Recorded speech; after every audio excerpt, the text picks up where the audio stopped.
LH 직원들의 투기 의혹 파문이 확산하고 있는 가운데 광명시 공무원 6명도 광명시흥 신도시 예정지 토지를 매입한 것으로 확인됐습니다. 광명시는 이들이 2015년부터 지난해까지 토지를 사들인 것으로 확인됐다며 관련자들을 징계, 고발하겠다고 밝혔습니다. 정부 합동조사단은 내일 국토부와 LH 직원들을 대상으로 한 1차 조사 결과 발표를 앞두고 LH 직원 서너 명이 땅 투기 사실을 자진 신고한 것으로 확인됐습니다. 정세균 총리는 최대한 빠른 시간 내에 공직자의 투기 사례를 밝히는 것이 국민의 요구라며 검찰과 경찰의 수사 협력을 강조했습니다. 야당에 이어서 여당 내부에서도 변창흠 국토부 장관에 대한 사퇴 목소리가 나오고 있습니다. 당정은 처벌을 위한 특별법 제정과 소급 적용까지 검토하고 있습니다. 어제 발생한 코로나19 신규 확진자는 470명으로 여전히 진정세를 보이지 못하고 있습니다. 지금까지 44만 명 이상이 백신 접종을 마친 가운데 정부는 오늘 만 65세 이상 고령층에 아스트라제네카 백신을 접종할지 여부를 결정합니다. 일본군 위안부 피해자를 매춘부라고 주장해 물의를 일으킨 미 하버드대 램저 교수 논문에 대해서 일본 학계와 시민단체가 논문 게재 철회를 요구했습니다. 학술지 측은 그러나 램저의 논문이 최종적이라며 출판 강행을 시사했습니다. 오늘도 예년 기온을 크게 웃도는 포근한 날씨가 이어지겠지만 대기질이 좋지 않습니다. 서울을 비롯한 전국의 초미세먼지 농도가 나쁨 수준을 보이겠고 내일 밤부터 남부지방에는 봄비가 내릴 전망입니다. 시청자 여러분 안녕하십니까? 3월 10일 뉴스앤 이슈 시작합니다. LH 직원들의 땅 투기 의혹이 다른 곳으로도 확대되고 있습니다. 광명시청 직원들도 경기 광명시흥 신도시 공공택지개발 예정지에 땅을 산 것으로 확인됐는데 지금까지 최소 6명으로 파악됐습니다. 이 같은 자체 조사 결과를 발표한 광명시는 조사를 더 확대하고 관련자 징계에도 나서겠다고 밝혔는데요. 취재기자 연결해서 자세한 내용 알아보겠습니다. 김학무 기자. 네, 김학무입니다. 예, 이 광명시흥 지구의 땅을 산 광명시청 직원, 지금까지 확인된 사람만 6명이라는 거죠? 네, 그렇습니다. 경기 광명 시흥지구의 땅을 산 광명시청 직원은 그동안 알려진 6급 직원 외에 5명이 더 많은 6명으로 밝혀졌습니다. 박승엄 광명시장이 이런 내용을 조금 전에 발표했는데요. 광명시는 최근 시청 전체 직원 1,300여 명에 대한 전수조사를 통해서 이 같은 사실을 밝혀냈습니다. 6명의 직원은 시청 과장급인 5급 직원 2명을 포함해서 팀장급인 6급 3명, 그리고 8급 직원 1명입니다. 이들은 각각 2015년과 2016년, 2019년, 그리고 작년에 땅을 산 것으로 드러났습니다. 이들이 산 땅은 3,700여 제곱미터에 달하는데요. 임야와 전답, 대지 등 다양한 지목입니다. 시는 이들 가운데 6급 직원 1명은 산 땅을 불법으로 형질 변경한 사실이 있어서 원상 복구 명령을 내렸고 해당 직원을 징계하겠다고 밝혔습니다.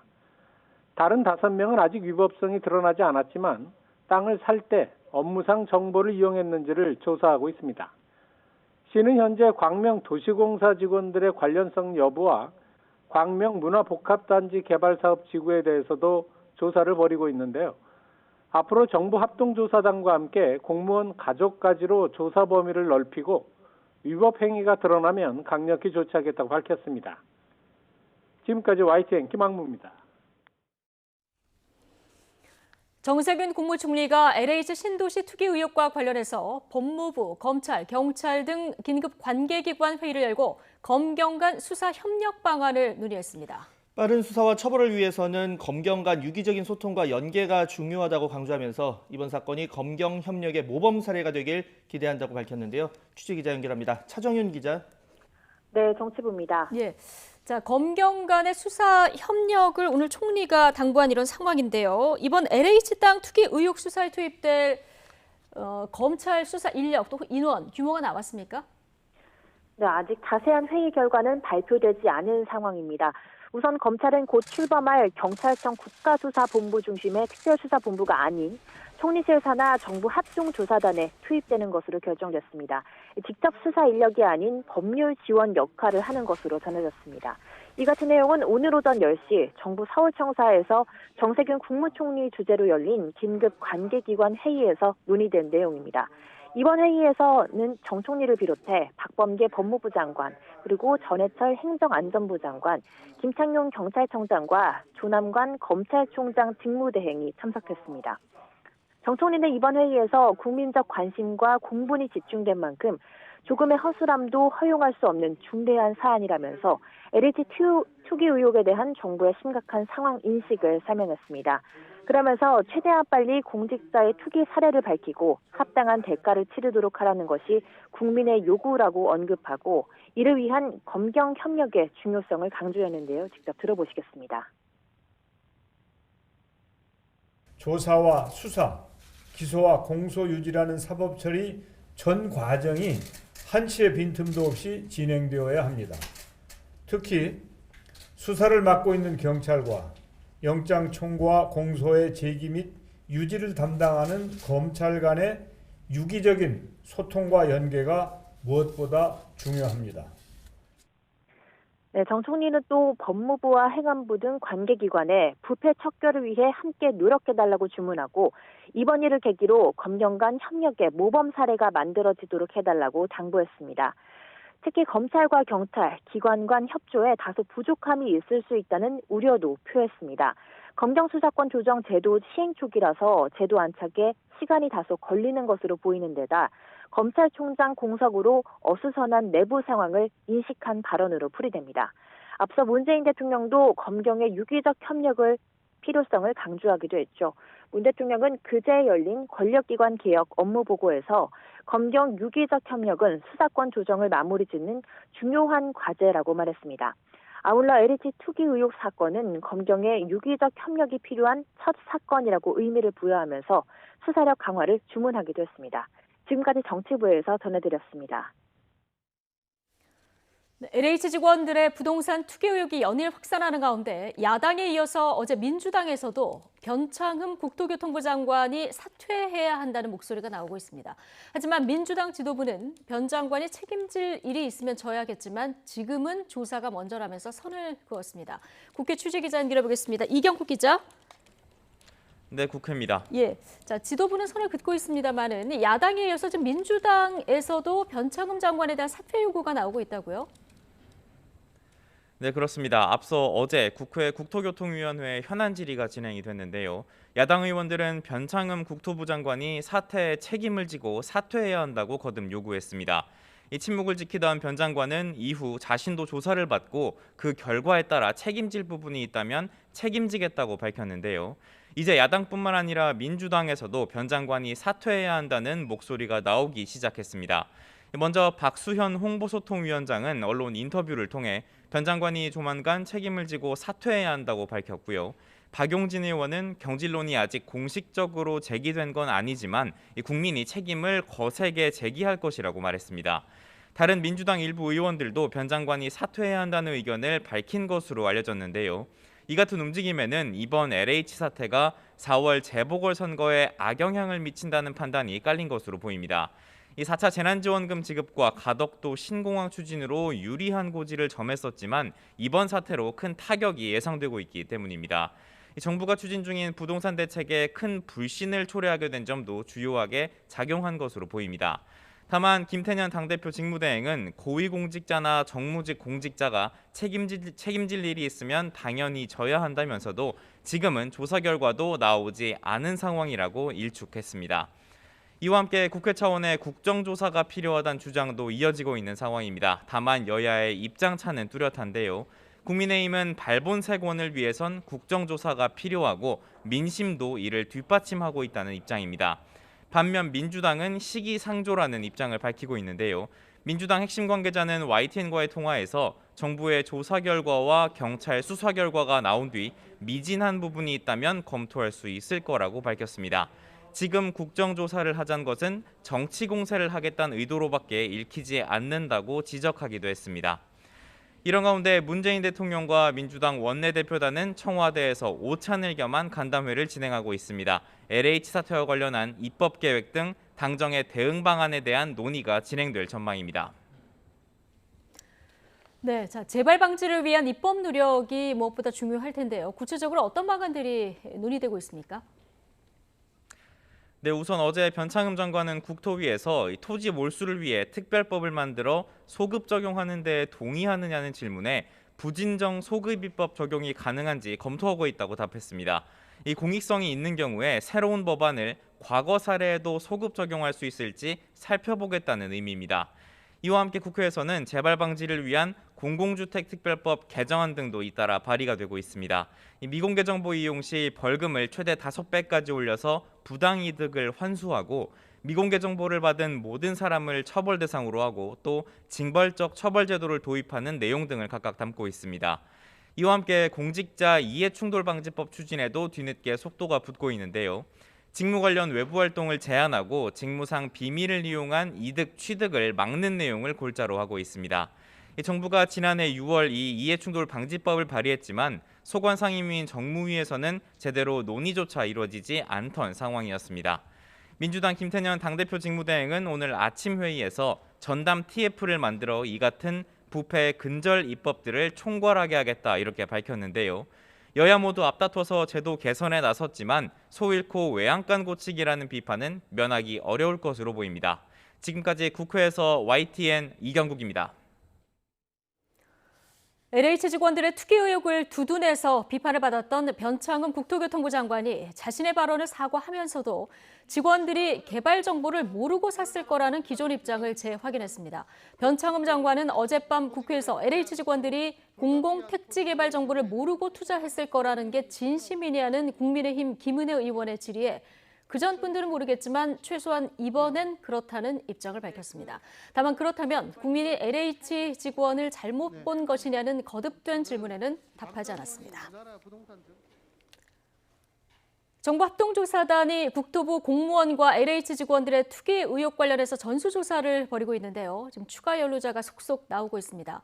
YTN 취재 결과 LH 직원 서너 명이 땅 투기를 자진 신고한 것으로 확인됐습니다. 김현우 기자의 단독 보도입니다. 신도시 땅 투기 의혹이 나온 지 이틀 만에 LH는 대국민 사과에 나섰습니다. 국민 여러분께 큰 충격과 실망을 드렸습니다. 머리 숙여 사죄드립니다. 사과에도 불구하고 새로운 의혹이 연일 터져 나왔고 국민들의 분노는 확산했습니다. LH는 급기야 감사실 내 자진 신고 센터를 설치했습니다. 신고 기간은 지난 5일부터 일주일간이었습니다. 이 사이 LH 직원 서너 명이 자진 신고한 것으로 전해졌습니다. 대통령까지 나서 발본 세권을 지시하고 총리는 패가망신이라는 초강수를 두자 자진 신고를 택한 것으로 보입니다. 자진 신고한 직원들이 소유한 토지는 최초 의혹이 나온 광명 시흥지구 등 3개 신도시 6개 지역과 과천, 안산 등 택지 면적 100만 제곱미터가 넘는 8개 지역 내 토지로 확인됐습니다. LH 직원들의 신도시 전역에 걸친 무차별적 투기 의혹으로 예정된 공급 대책 일정이 차질을 빚을 수 있다는 우려가 점점 커지고 있습니다. 공공기관의 투기 의혹이 불거지면서 공공주도의 정비사업 추진과 더불어서 7월부터 시작되는 3기 신도시 사전청약 일정에도 일시 지연 가능성이 있습니다. 다만 신뢰도 문제가 큰 만큼 장기간 지연될 가능성은 아직 낮다고 볼 수 있습니다. 정부 합동조사단은 1차 조사 결과 발표 때 LH 직원들의 신도시 땅 소유 자진 신고 내용도 포함하기로 했습니다. YTN 김현우입니다. 코로나19 신규 확진자 수가 이틀 연속 400명대를 기록했습니다. 최근 수도권 중심으로 크고 작은 사업장과 일상 곳곳에서 집단 발병이 잇따른 영향인데요. 자세한 내용 취재기자 연결해서 알아보겠습니다. 김종균 기자. 네, 사회부입니다. 네, 어제 신규 확진자 추이부터 보겠습니다. 그 전날보다 조금 더 늘었죠? 네, 그렇습니다. 오늘 0시 기준 국내 코로나19 신규 환자는 470명입니다. 전날보다 24명 늘어나 이틀 연속 400명대를 기록했습니다. 감염 경로를 보면 국내 발생이 452명, 해외 유입이 18명입니다. 지역별로는 서울이 132명, 경기가 199명, 인천 23명 등 수도권에서만 354명이 감염됐습니다. 이 가운데 수도권 임시선별검사소에서 양성 판정을 받은 환자는 76명입니다. 비수도권에선 울산이 21명, 강원 20명, 충북 18명 등입니다. 코로나19로 숨진 사람은 3명 더 늘어나 누적 1,648명이고 위중증 환자는 5명 줄어 123명입니다. 백신 접종 현황도 보겠습니다. 누적 접종자가 40만 명을 넘긴 상황이죠? 네, 어제 하루 백신 접종자는 6만 600여 명입니다. 누적 접종자는 44만 6,900여 명으로 집계됐습니다. 백신 접종 시작 이후 12일 만에 40만 명이 넘었습니다. 1분기 우선 접종 대상인 77만여 명 가운데 58%가 1차 접종을 마쳤습니다. 국내 인구 기준 대비 접종률은 0.85% 수준인데 아직 갈 길이 멉니다. 백신 접종 후 이상 반응 신고는 하루새 935건이 늘어 누적 5,786건으로 집계됐습니다. 이 중 경련 등 중증 의심 사례가 4건, 급성 과민 알레르기 반응인 아나필락시스 의심 사례가 50건입니다. 또 접종 후 사망 신고는 1건이 추가됐고 중증 의심 사례 가운데 1명도 숨져 지금까지 모두 15명으로 집계됐습니다. 접종과 사망과의 인과관계는 조사 중입니다. 지금까지 사회부에서 YTN 김종길입니다. 정세균 국무총리는 일부 요양병원에서 관리부실로 코로나19 백신을 폐기한 데 대해서 유감을 표명하고 재발 방지를 주문했습니다.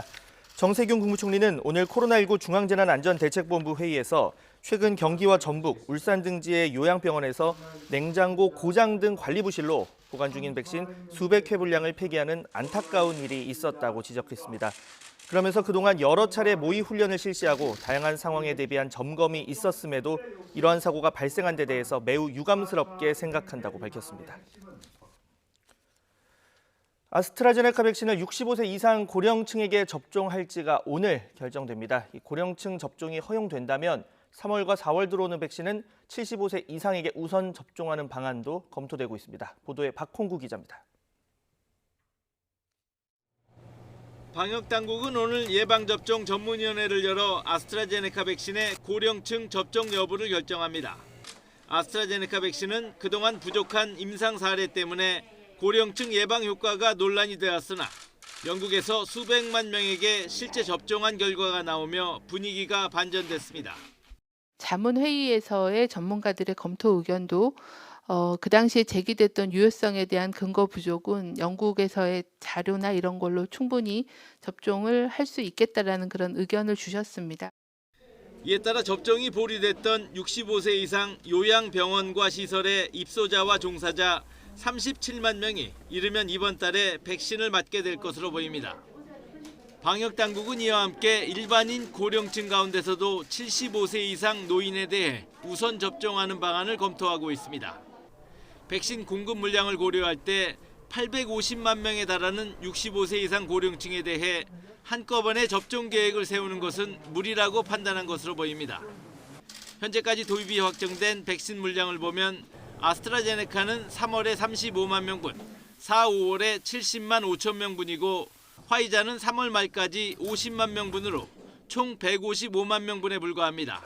개별적으로 저희들이 계약한 화이자 백신이 3월 22일 주에 50만 회분, 그리고 3월 29일 주에 50만 회분 이렇게 주간 단위로 확정이 돼 있고 이후 2분기에 화이자 300만 명분이 더 들어오게 돼 있고 모더나와 얀센, 노바백스 등도 2분기부터 도입 예정이지만 현재로선 불확실한 상황입니다.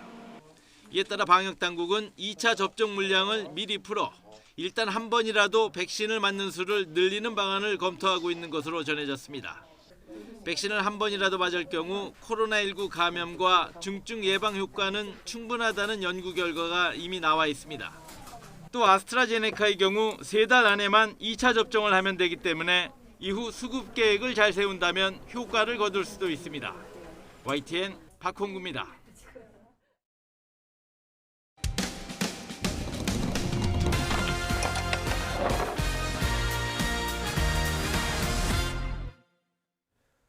국내 2위 배달대행업체 간부가 개별 지점의 계약 정보와 같은 기밀 사항을 경쟁업체 지점에 넘겼다는 제보가 들어왔습니다. 지점 확보 경쟁 속 벌어진 일인데요. 여기에 수수료를 이중으로 뗐다는 주장까지 나왔습니다. 박기환 기자가 취재했습니다. 서울 성북구에서 한 배달대행업체 지점을 운영한 문지수 씨. 지난해 11월 인근 지역 경쟁업체 지사장의 문자를 받고 눈을 의심했습니다. 자신이 밤낮으로 발품 팔아 계약했던 식당 400여 곳의 계약 목록을 보내온 겁니다. 갑질하고 있구나. 본사가 그냥 자기네들 살 붙이려고 우리 이용 상대구나. 알고 보니 배달 대행업체 본사 간부 2명이 경쟁업체 지사를 영입하려고 넘겨준 거였습니다. 업계에선 배달 기사를 확보하고 매출을 늘리기 위해 지점 확보 경쟁이 치열한데 내부 정보까지 넘겨주고 영입하려 했던 겁니다. 적당하게끔 해서 갖고 가라. 할 수 있는 것만큼 해라.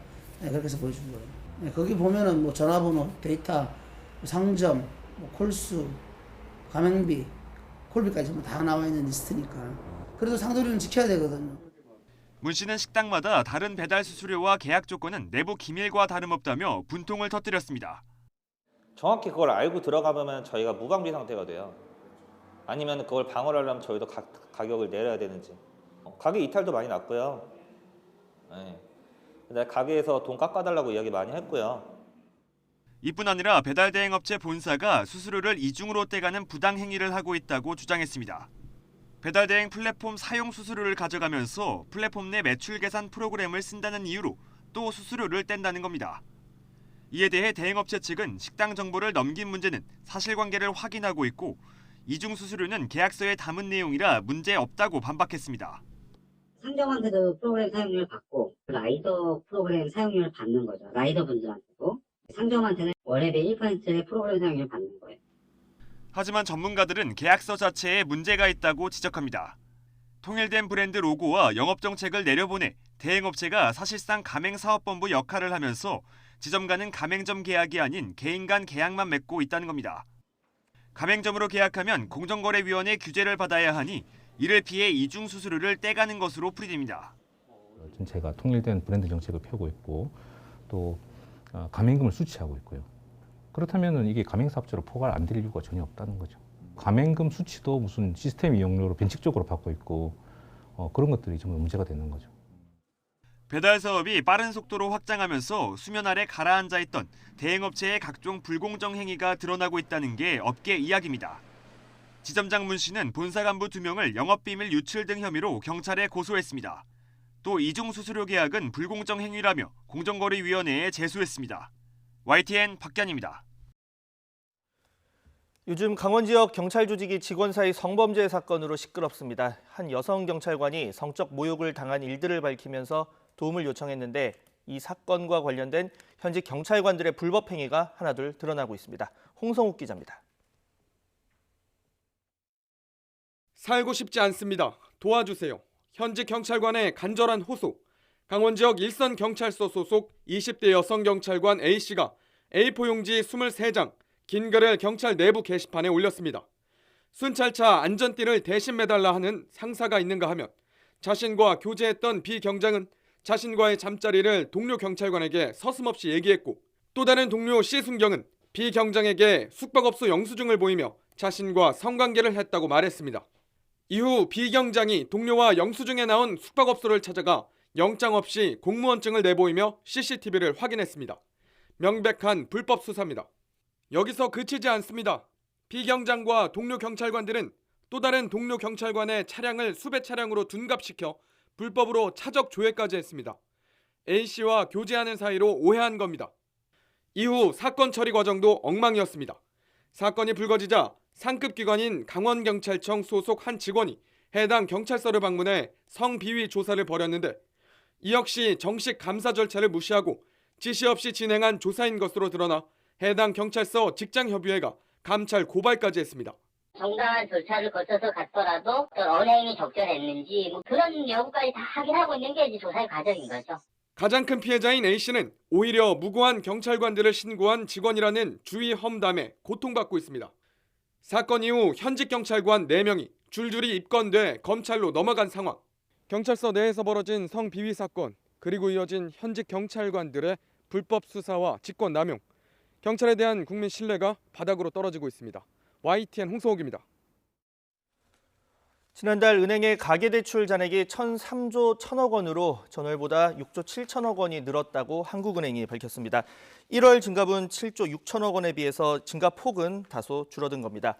세부 항목별로 보면 2월 주택담보대출이 전세자금 대출을 중심으로 높은 증가세를 보이면서 6조 4천억 원 늘었고 신용대출을 포함한 기타 대출은 3천억 원이 증가했습니다. 마크 램지어 미 하버드대 로스쿨 교수의 위안부 관련 논문을 담기로 한 학술지가 인쇄본 발간과는 무관하게 문제의 논문은 이미 최종적이고 공식적으로 출판된 것이라며 인쇄 강행을 시사했습니다. 현지 시간 9일 학술지 국제법경제학 리뷰는 해당 논문에 대한 우려 표명 공지문 업데이트를 통해서 저널은 전체호가 완성되고 인쇄본으로 나오기 전에 개별 논문이 최종적이고 인용 가능한 형태로 온라인 출판되는 방식을 운용하고 있다고 설명했습니다. 그러므로 이 논문은 공식적이고 최종적인 출판물로 간주되며 세기나와 아카이브 서비스로 이미 보내졌다고 학술지는 밝혔습니다. 이런 가운데 일본 학계와 시민단체는 램지어 교수 논문의 학술적 가치를 인정할 수 없다며 게재를 철회할 것을 학술지 측에 요구했습니다. 일본 역사학 연구회 등 3개 학술단체와 일본군 위안부 문제를 다뤄온 시민단체 Fight for Justice는 긴급 성명을 통해 램지어 교수의 논문은 위안부 피해에 대한 앞선 연구들을 무시했을 뿐 아니라 중요한 부분에서는 근거를 제시하지 않은 채 주장만 전개하고 있다고 지적했습니다. 중국 견제를 목적으로 구성된 미국과 일본, 인도와 호주의 협의체인 쿼드가 오는 12일 화상으로 첫 정상회담을 가집니다. 중국의 백신 외교에 대항해서 이들 4개 나라가 개도국에 백신을 공급하는 방안도 논의될 것으로 보입니다. 김원배 기자가 보도합니다. 젠사키 백악관 대변인은 조 바이든 대통령이 12일 오전 스가 요시히데 일본 총리, 나렌드라 모디 인도 총리, 스콧 모리슨 호주 총리 등 쿼드 정상들과 화상으로 만날 것이라고 밝혔습니다. Formed in the aftermath of the 2004 tsunami and formalized in 2007, the Quad has met regularly at the working and foreign minister level. However, Friday will be the first time that the Quad is meeting at the leader level. 사키 대변인은 바이든 대통령이 쿼드를 조기 개최 다자회의 중 하나로 마련했다는 사실은 인도 태평양에서 동맹과 파트너와의 긴밀한 협력에 두고 있는 중요성을 보여준다고 설명했습니다. 백악관은 일단 이번 쿼드 정상회의의 의제와 관련해 중국을 직접 거론하지는 않았습니다. 이와 관련해 일본 요미우리 신문은 쿼드 4나라가 중국의 백신 외교에 대항해 개발도상국 등에 코로나19 백신을 공급할 새로운 틀을 만드는 방안을 검토하고 있다고 보도했습니다. 미국, 일본, 호주가 아시아나 아프리카의 개도국에 낮은 금리로 융자하고 수혜국들이 이 자금으로 인도산 코로나19 백신을 사들이도록 한다는 것입니다. 이번 쿼드 정상회의에서 이와 관련한 합의가 이루어질 것으로 보인다고 복수의 일본 정부 관계자가 밝혔습니다. 쿼드 확대 방안이 논의될지도 주목됩니다. 제이크 슬리번 백악관 국가안보보좌관은 바이든 행정부 출범 직후인 1월 29일 쿼드를 더 발전시키고 싶다고 공개적으로 말했습니다. 따라서 우리나라 등을 포함한 쿼드 플러스로 구체화할지에 비상한 관심이 쏠리고 있습니다. 이와 관련해 미 국무부 대변인은 언론 브리핑에서 쿼드의 한국 참여 문제와 관련한 질문을 받고 한국은 인도 태평양을 포함해 많은 관심사를 공유하는 동맹이란 취지로 답변했습니다. YTN 김원배입니다.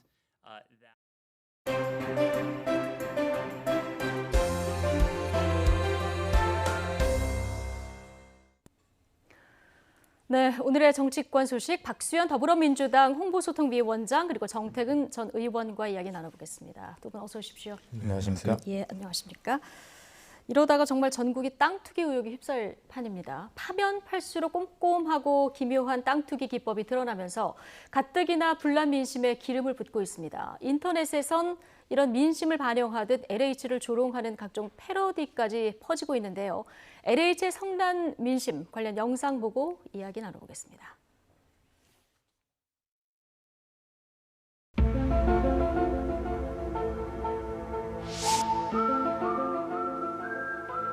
하루 만에 다 심더라고요. 한 10명 데려와서 금방 심죠.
네, 뭐 언론에서 보도들이 이어지면 이어질수록 황당한 투기 의혹들이 많이 나오다 보니까 저런 패러디물까지 지금 등장하는 상황입니다.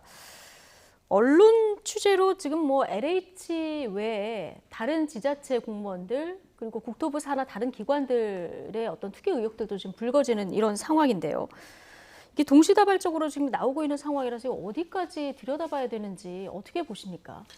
지금 될 수 있으면 많은 조사 뭐 이런 것들을 해서 진상을 잘 밝혀내고 또 그에 대한 처벌, 그다음에 환수 조치, 그다음에 재발 방지 대책까지 우리가 알고 있는 방법은 뭐 이 답은 다 알고 있습니다. 네.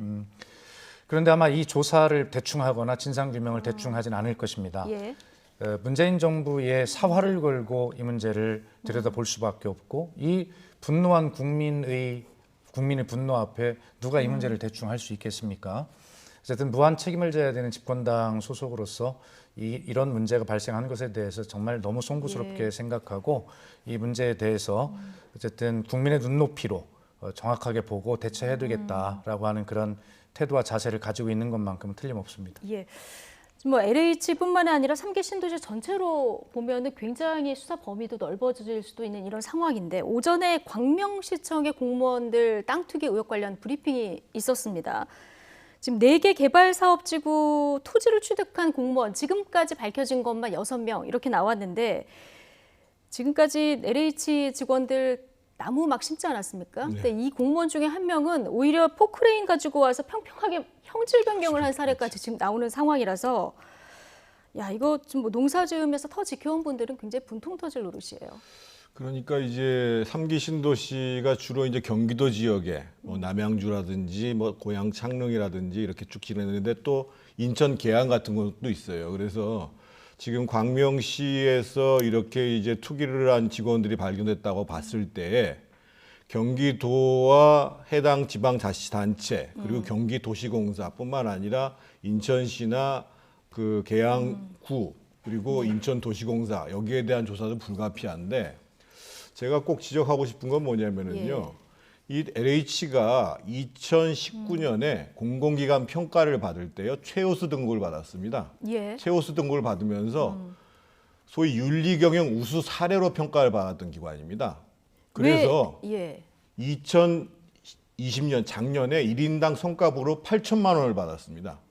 이거는 그 임원들이 그런 거죠? 아니요, 모든 직원들. 직원들의 규모는 조금 그러니까 나죠? 직원들에 대한 성과급이죠. 임원들에 대한 성과급이죠. 그래서 제가 지금 말씀드리고자 하는 건 뭐냐면 이 3기 신도시를 둘러싸고 계속 LH에서 투기가 벌어지고 불법 행위가 벌어지고 있는 이 시점에 소위 경영평가를 최우수 등급으로 받고 윤리 모범 사례로 얘기했다라는 것은 뭐냐면 이 LH가 복마전이라는 것뿐만 아니라 정부의 소위 감시 감독 기능이 완전히 부실하고 무너졌다. 이런 속에서 지금 LH뿐만 아니라 지방자치단체에서도 이런 비리가 나오고 있다. 이 점에 대해서 문재인 정부는 실제로 정부를 운영해온 것에 대한 심각성 이런 문제들을 인식해야 되고 그래서 제가 지난번에 그런 말씀을 드린 거예요. 청와대 인사수석하다가 나가가지고 독일 대사 가면서 오피스텔 2채를 사는 걸 당연하게 생각을 하는 부동산 투기를 하는 이것이 지금 이 문재인 정부의 실상이라는 겁니다. 예, 그러니까 지금 의혹이 제기되고 있는 LH가 최우수 등급 윤리경영 모범 사례로 이게 포함된 것을 봤을 때는 감시 감독 기능까지 완전히 없어진 거 아니냐 지금 이런 지적을 해주셨는데 이 부분도 또한 이제 들여다봐야 될 사안인 건 맞는 것 같고요. 아까 이제 무한 책임 여당으로서 느낀다. 그리고 수사도 굉장히 철저하게 해야 된다 말씀해 주셨는데 또 이 광범위한 수사를 어떻게 효율적으로 해 나가느냐 이게 관건 아니겠습니까? 이제 수사권 조정으로 지금 국가수사본부가 수사에 키를 쥐고 있는 이런 상황입니다. 근데 그 압수수색이 어제 이루어졌어요. 최초 의혹 제기 일주일 만에 이루어졌는데 조금 늦었다 이런 지적도 있는데요. 그러니까 대개 이제 저희도 야당을 하던 시절이 있었지 않습니까? 그런 문제가 크게 국민적 의혹 사건이 터졌을 때 저희가 야당 때 했던 이야기들을 지금 이제 국민의힘에서 똑같이 이제 하고 있는데 여야가 입장이 이제 바뀌는 것이죠. 그러나 중요한 것은 국민만 생각한다면 어떻게 정확하게 본질을 잃지 않고 이 문제를 해결하느냐가 중요한데 지금 이제 검경 수사권으로 인해서 뭐 경찰의 수사력은 좀 약할 것이다라고 하는 이런 문제들을 또 그 번외의 문제를 좀 이야기를 하고 있기도 하거든요. 그래서 뭐 질책은 호되게 받겠습니다만 적어도 여야가 따로 있는 것이 아니라 이것은 정치권이 국민 앞에 책임을 져야 될 일이기 때문에 이런 때는 어쨌든 국민의 분노 생각하시고 함께 좀 도와줬으면 좋겠다. 질책은 저희가 받겠습니다. 정치적 책임도 지는 것이고 그래서 어떤 이런 그 본질 외적인 검경 수사권이 조정으로 인한 이런 문제들까지 자꾸 뭐 이야기를 하는 것은 이 문제의 실체를 밝히고 바로 잡는데 크게 도움이 되지 않는다. 다만 대통령도 말씀을 하셨어요. 조사와 수사가 따로 있는 것이 아니라 함께 가야 된다. 그리고 이 수사에서도 그 경찰과 검찰의 긴밀한 협조 관계를 충분하게 이야기를 하셨기 때문에 이 부분에 대해서 방법을 찾아가면서 본질을 잃지 않고 따박따박 가는 것이 중요하다. 이런 말씀을 드리고 싶습니다. 지금 수사를 경찰이 하면서 기존에는 경험이 검찰이 많았기 때문에 검찰이 처음부터 수사를 했어야 되는 게 아니냐, 이게 이제 야당에서 주장이 나오고 있는 상황입니다. 근데 아까 번외의 문제라고 하셨지만 오늘 정세균 총리도 관계 장관들 불러 모은 자리에서 이게 초반이라 우려가 있다 이런 얘기를 했거든요. 그러면서 이제 유기적인 협력 얘기를 했는데 어떤 방식의 그 협력이 가능할까요? 그 전에 지적해야 될 문제가 뭐냐면요. 지금 소위 정부 여당에서 검찰개혁이라는 미명하에 추진된 소위 수사권 조정 법안이 얼마큼 탁상 행정이었는가를 보여주는 사례예요. 작년 1월 달에 수사권 조정을 위한 형사소송법 검찰법 개정하고요. 작년 9월 달에 시행령이 나와가지고 올해 1월 1일부터 하는 거거든요. 예를 들면 그렇게 검찰한테 수사권을 뺏어오는 게 급급할 것이 아니라 국가의 수사 역량들을 잘 보존하기 위해서 예를 들면 중대범죄 같은 경우에는 6대 범죄가 아니라고 하더라도 일정 기간, 뭐 1년이든 2년이든 일정 기간 검찰에서 수사를 지휘할 수 있다든지 수사를 할 수 있다라고 하면 되는 문제예요, 사실은. 왜냐하면 이러한 중대범죄는 언제든지 터질 수 있는 것이고 중대범죄의 피해자는 국민들이기 때문에 그것을 잘하는 것이 중요하거든요. 그래서 물자르듯이 올해 1월 1일부터 6대 범죄를 제외하고는 모든 수사에 검찰들은 관여하지 못해. 이렇게 만들 이유가 없는 거예요. 근데 이미 조정이 된 상황 아니겠습니까? 아니, 그러니까 제가 말씀드리는 거예요. 정부는 솔직히 인정을 해야 된다는 거예요. 실제로 충분한 과도기와 수사권 조정을 위한 안착을 가는 과정들을 두지 않고 이런 법안을 만드는 것이 잘못이고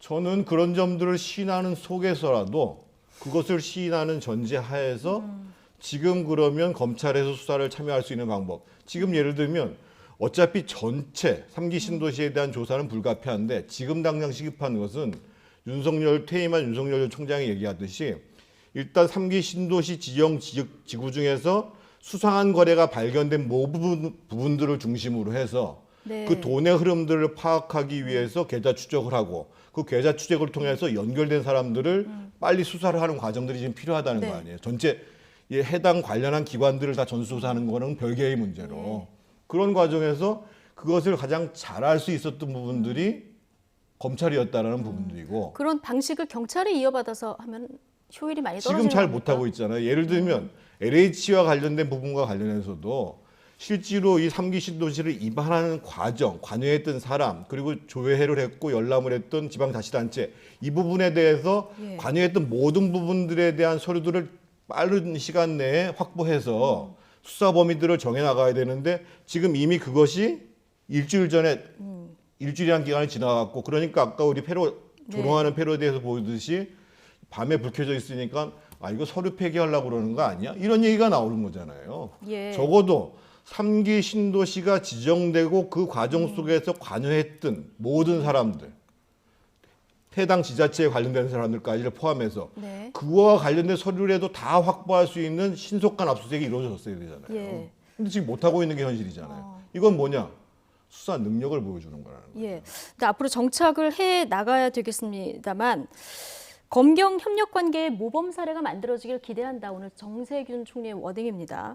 자, 그런데 수사하고 기소를 이제 완전히 분리했을 때 특히 중대범죄에 한해서는 이번 사례처럼 좀 뭐랄까요? 좀 효율성이 많이 떨어져서 수사 역량이 떨어지는 거 아니냐, 이런 허점이 있는 거 아니냐, 이런 지적이 계속 나오거든요. 수사 기소의 분리라고 하는 문제도요. 좀 정태균 의원님 좀 아까 말씀 주셨습니다만 그 검찰이 보완 수사를 요청할 수 있고 또 여전히 영장 청구권과 기소권을 검찰이 가지고 있는 겁니다. 그렇기 때문에 그것을 완벽하게 막 탁 칼로 물베듯이 분리가 돼 있다 이런 인식은 좀 곤란하고요. 또 지금 이 문제만 해도 우선 그런 겁니다. 문제가 터졌을 때 자체적으로 조사를 일단 빨리 해봐야 될 것 아니겠습니까? 예. 그래서 자체 직원들 내에 국토부 내에 이 명단을 빨리 비교해 보면 이게 뭔가 같은 사람이 있는지 뭔가 범위를 좀 좁혀줘야 되고요. 또 그걸 근거로 바로 수사에 들어가야 되지 않습니까? 이제 그런 절차를 밟고 있는 것이죠. 그러나 국민적인 관심과 분노가 워낙 크기 때문에 더 잘해야 된다는 말씀을 알지만 예. 이것이 그 경찰의 수사력은 검찰의 수사력보다 못할 것이다 라고 하는 것을 전제로 말씀하시는 것은 그것은 맞지 않다는 말씀이고요. 선입견이다. 네, 그렇습니다. 예. 그래서 또 지금 말씀하신 대로 이 검경 수사권 조정이라고 하는 것은 국회에서 입법을 통해서 함께 통과시킨 제도의 개선입니다. 이 문제를 예를 들어서 잘 못 다듬은 게 있다면 여야가 함께 책임이 있는 것이죠. 그것을 여당이 다수석이라고 해서 일방적으로 몰아붙인 책임이 있다. 뭐 그것도 감수하겠습니다. 그러나 이런 제도 개선의 과정에 일어난 첫 사례로 이렇게 엄청난 국민적 관심사가 사례로 배당이 되었기 때문에 걱정하시는 건 알겠습니다만 경찰도 하여튼 조직의 명운을 걸고 그야말로 사력을 다해서 잘 하려고 노력하지 않겠습니까? 그래서 이 문제는 어떤 조정된 수사권의 안착을 우리가 잘 지켜볼 수 있는 좋은 계기가 되기도 하고 그 과정에서 검찰이 당연히 수사를 해서 공무원이 개입된 사례 지금 광명시 하셨지 않습니까? 예. 그렇다면 지금까지는 4급 이상이 없기 때문에 네. 검찰이 수사할 수 있는 범위는 없습니다. 그렇습니다. 당연히 이제 고위 공무원들이 이제 예. 나올 개연성이 있고 그렇다면 검찰이 또 수사에 개입할 수도 있고요. 그래서 저는 개인적으로 지금 단계에 특별수사본부에 어떤 그런 굉장히 그 수사를 가지고 있는 검사를 파견해서 함께 수사를 하는 것이 좋겠다. 그리고 고위 공무원의 비리가 나온다면 자연히 검찰 수사로 이어지니 여러 가지로 수사의 연속성과 또 협력이라는 측면에서 효율적이겠다. 이런 생각은 해봤습니다. 예. 한 말씀만 드리겠습니다. 시행령을 지금이라도 고칠 수 있잖아요. 대통령 시행령 말씀하시는 아니요, 건가요? 이 검경 수사권 조정에 대한 예. 시행령을요. 네. 그러니까 시행령이 있어야지 사실은 진행이 되는 거거든요. 시행령 조정해서 지금이라도 중대범죄와 관련해서 이 6대 범죄가 아니더라도 검찰에서 수사할 수 있는 근거를 만드세요. 사실은 이 문제는 제가 봤을 때 간단한 수사 아니거든요. 과거에도 신도시 관련 수사할 때 1기, 2기 수사할 때 얼마나 많은 사람, 2기 신도시 같은 경우는 무려 450명이나 구속됐잖아요. 굉장히 큰 사건이고 오래갈 사건이거든요. 그런데 현실적으로 안착 초기에 이런 문제가 나오기 때문에 이 부분에 대해서 검찰이 수사할 수 있도록 하자.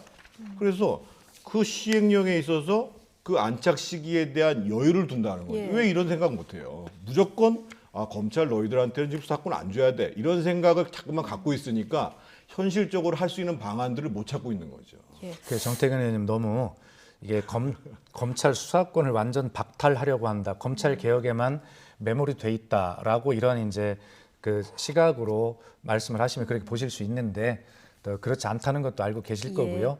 또 1, 2기 그 신도시 조사 때와 좀 다르게 지금은 또 다른 전문가들 말씀을 들어보면 그 어떤 국세청이나 이런 자료들 시스템을 가지고 충분하게 또 잘할 수 있는 또 그런 전산 시스템이 있다고 하니 한번 말씀하신 시행령의 어떤 개정 문제나 보완 문제 같은 것들은 뭐 이런 문제들을 해결하면서 또 저희가 제도 개선으로 한번 같이 생각해 보시자고요. 예, 알겠습니다. 검찰이 지금까지 나온 사안으로는 지금 조정된 내용으로는 직접 수사가 없기 때문에 아마 오전에 나온 그 추측성 내용으로는 합동조사단에 검찰이 참여해서 뭔가 법률 지원을 하는 방향 이런 얘기가 나오고 있는데 오늘 관계 장관들 회의에서 어떤 얘기가 나오는지 이건 좀 지켜보도록 하고요. 뭐 여야 수사 주체 국정조사 해야 한다 말아야 된다 여기에 대해서 이견이 많은데 이런 가운데 지금 민주당의 양이원영 의원의 모친이 3기 신도시 인근 땅을 사서 투기 의혹이 좀 불거진 상황입니다. 양이원영 의원은 이건 몰랐다. 이건 몰랐고 처분하겠다 이렇게 얘기했는데 지금 윤리감찰단에서 조사가 진행되고 있는 겁니까? 당연히 그럴 겁니다. 예. 그리고 당에서는 어떠한 그런 투기의 사실이 밝혀지면 하여튼 뭐 영구 제명 뭐 이런 이야기를 강하게 지금 약속을 해놓은 상황이어서 이제 관심이 집중이 되고 있는 것이죠. 양이원영 같은 경우는 일단 본인이 몰랐다고 해명을 하고 있고 또 지금 문제가 바로 되고 있는 직접적인 이 광명 시흥의 이 지구 이것과는 이제 다른 문제인 것으로 예. 일단 보이긴 합니다만 그러나 본질적으로 이것이 투기에 가까울 수 있다라고 하는 그런 본질에서는 아마 잘 더 들여다봐야 될 문제인 예. 것 같습니다. 엄중하게 보고 예, 있다는 그렇습니다. 말씀이신데요. 자, 이 사안 어떻게 보시는지 하나 하고요. 지금 청와대도 직원 가족까지 다 전수조사해서 이제 곧 발표한다는 거 아니겠습니까? 국회에서의 뭐 국회의원, 보좌관 포함해서 국회에서의 전수조사는 어떻게 진행되는 게 맞다고 보십니까? 일단 양희원 의원 문제는 제가 인터넷을 보니까 어떤 댓글이 달려 있냐면 아 LH 직원도 몰랐다고 하면 되겠네 이런 식으로 얘기가 나와요. 예. 그래서 정황상으로 보면 뭐 거기 빵뿐만 아니라 전국의 기획부동산에 이것저것을 많이 관여하셔서 투기한 것이 맞고 그래서 저는 본인이 합당한 그 대응을 해야 되는 것. 예, 합당한 대응이라고 하면은 어떤 그것까지는 제가 예. 더 말씀드리기는 좀 그렇습니다만 예. 그리고 네. 조금 전에도 말씀드렸습니다만 지금 뭐 청와대 무슨 뭐 보좌진들 민주당 쭉 조사하고 이거는 어차피 전체적으로 해야 됩니다. 문제는 예. 수사라는 것은 상당히 신속하게 진행돼야 되거든요. 그래서 범죄 혐의를 찾아서 그것을 입증하는 과정이 돼야 되기 때문에 네. 그래서 사실은 윤석열 전 총장이 그렇게 구체적인 증거가 될 수 있는 소위 토지의 수상한 거래로부터 돈의 흐름까지를 우선적으로 파악하는 것이 중요하다고 얘기를 해요. 그래서 지금 뭐 국회에 대한 것, 청와대에 대한 것, 보좌진에 대한 것 이런 부분들 저는 이후에 합동수사단에서 계속 조사해야 된다고 보여집니다. 예. 보여지는데 그것을 가지고 아 지금 뭐 발견되지 않았다 이렇게 면피를 할 문제가 아니고 지금은 발견되고 발견될 수밖에 없는 혐의에 대한 명백한 처벌을 할 수 있는 근거들을 마련하는 수사를 먼저 하고 네. 그리고 어차피 지금 3기 신도시와 관련해 가지고 이 문제는 전반적인 조사를 진행할 수밖에 없다. 거기에는 누구도 대상에서 빠질 수가 없다라고 본다는 거죠. 예, 알겠습니다.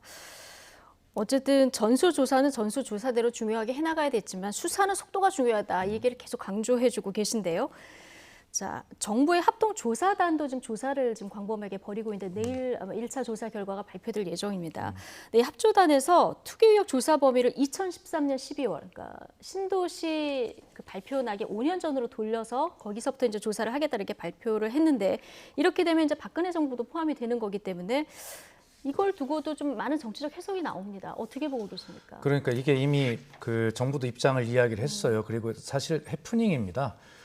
2018년부터 이렇게 보면 대체적으로 그 전부터 봐야 되겠다라고 예. 하는 생각은 당연히 하게 될 텐데 그 전부터 보게 되면 당연히 박근혜 정부가 물리게 돼 있죠. 근데 그거를 물타기 하기 위해서 박근혜 정부를 타겟으로 그렇게 했다라고 예. 야당은 이제 의심을 하시는데 아니 그렇게 지금 당황스럽고 곤혹스러운 입장에서 박근혜 정부까지 끌어들여서 물타기 해야지라고 그렇게 여유 있게 이런 것을 기획하고 그렇게 할 수 있겠습니까? 그래서 정부 발표도 보면 그렇지 않다라고 통상적은 아니지만 대개 그 전부터 좀 봐야지라고 하다 보니까 한 5년 전 이렇게 하다 보니까 임기가 물린 것이에요. 예. 그래서 그런 오해는 안 하셨으면 좋겠다. 의심을 하실 수 있는데 뭐 그렇게 한 것은 아니다라고 그럼 이해가 되시는 것 같습니다. 예, 너무 의심을 갖고 보지 말아라. 정쟁으로 몰지 마라. 이런 주장이신데 어떻게 보십니까? 그렇게 볼 수가 없는 게요. 이 정부는 제가 봤을 때는 내년 5월 달에 퇴임할 때까지 문제가 있었던 것은 다 전 정부부터 시작되는 것이다라고 얘기할 판이에요. 지금 부동산 정책도 그렇게 얘기를 하고 있잖아요. 그런데 우리가 상식적으로 딱 봤을 때 이기 신도시 지정은 노무현 정부 때 했어요. 그래가지고 박근혜 정부 때는 사실 2기 신도시 위례한강 같은 경우에는 입주도 다 못할 때예요. 네. 그리고 누구나 다 알다시피 3기 신도시는 이 정부 들어와서 2018년에 했어요. 예. 그리고 제가 더 심각하게 생각하는 건 뭐냐면 실제로 3기 신도시 지정을 2018년에 한 다음에 2019년에 청와대 국민청원에 이 LH 직원들을 비롯한 투기 의혹이 있으니까 조사해달라고 청원이 올라왔어요. 그러니까요. 2년 전. 그럼요. 거죠? 2년 전에 예. 왔어요. 2년 전까지 계속 방치를 했어요. 사실은 아까 제가 계속 청와대 업무기강 문제를 얘기를 하잖아요. 정작 국민들의 가장 경제에 있어서 가장 중요한 가치가 지금 공정이라고 생각하고 있는 거 아니에요? 이 문제에 대해서 청와대 청원이 올라왔고 본인들의 정부에서 신도시가 지정됐음에도 불구하고 이 문제를 계속 방치하는 것을 넘어서서 그 사업을 주관하고 있는 부서에 대해서는 기관평가 최우 등급을 매긴다? 이런 문제에서 실제로 위에가 이렇게 흐리멍텅하고 본인들은 그러면서 깨끗하다고 얘기하니까 아래가 흐릴 수밖에 없고 부정이 벌어지는 거예요, 기본적으로. 아까 제가 무슨 청와대 인사수석 한 사람에 대해서 원인이 있어서 그런 게 아니고 그런 부분들이 방치되는 속에서도 또 고위직으로 가니까 내가 LH 직원으로 있으면서 내가 직장을 계속 유지하는 것보다 이렇게 한번 투기해가지고 돈을 버는 게 더 나은데 이런 생각을 하게 되는 거예요. 그러니까 우리 이제 정태근 의원님께서 뭐 이해를 해주셔서 감사를 한데 하여튼 이 정부는 문재인 정권은 전 정권 탓을 한다 이렇게 말씀하시는데 좀 그건 섭섭한 말씀이고요. 그렇다면 자 LH가 기관 최우수 등급을 받았어요. 그러면서 이제 왔는데 그렇다면 이명박 대통령이나 박근혜 대통령 시절에도 LH가 존재를 했을 거고 그럼 평가의 방법이 존재했을 텐데 그때 제도를 좀 잘 만들어 주셨으면 저희가 잘 했을 거 아닙니까? 그러니까 어떤 문제는 이 시스템에 관한 문제는 저희가 아까 제가 전제했듯이 집권 당이기 때문에 무한 책임을 지고 혼을 저희가 책임지고 나겠습니다만 그러나 저희 보고 전 정권 탓을 한다라고만 몰아붙이는 것은 사실 긴 기간에 걸쳐서 제도가 개선이 되고 마련이 되는 것인데 뭐 그것을 못하는 건 저도 책임을 집니다만 그렇게 전 정권 탓만 한다 이렇게 말씀하시는 거는 좀 섭섭한 부분도 있다 말씀을 드립니다. 뭐 기관 평가에서 윤리 부분 평가 점수가 3점인가 그렇던데 이런 것들이 다 예전부터 있어왔다 뭐 이런. 그러니까 그 기관 평가의 방법은 그대로 뭐 이어져 왔을 거 아닙니까? 그리고 문재인 정부에서 특별하게 기관 평가의 방법을 이렇게 되도록 구멍을 낸 건 아닐 거 아닙니까? 구멍이 난 채로 이제 온 거죠. 예, 알겠습니다. 어쨌든 문제가 드러난 만큼 좀 조정이 필요하긴 할 것 같은데요. 바꿔야죠. LH 직원들의 투기 의혹 뭐 일파만파 이렇게 퍼지다 보니까 지금 변창흠 국토교통부 장관의 책임론도 거세지고 있습니다. 어제 국회 국토교통위원회에 출석한 변창흠 장관은 다시 한번 고개를 숙이고 사과를 했는데요. 하지만 여전히 LH 직원들이 개발 정보를 모르고 샀을 거라는 기존 입장을 반복해서 또 논란이 되고 있습니다. 어제 모습 잠시 보고 오시죠. 한 달 만에 그 신도시 계획이 만들어졌다면 지난번에 LH 직원들이 공공택지, 이 개발 정보를 모르고 투자했을 거라는 장관님 말씀은 진심이셨던 거네요. 제가 아는 경험으로는 그렇습니다. 그 전에 분들은 했는지는 잘 모르겠습니다만 이 부분과 관련해서는 최소한 그렇습니다. 그럼 투기를 했던 그 직원들은 국민들이 잘못 본 겁니까?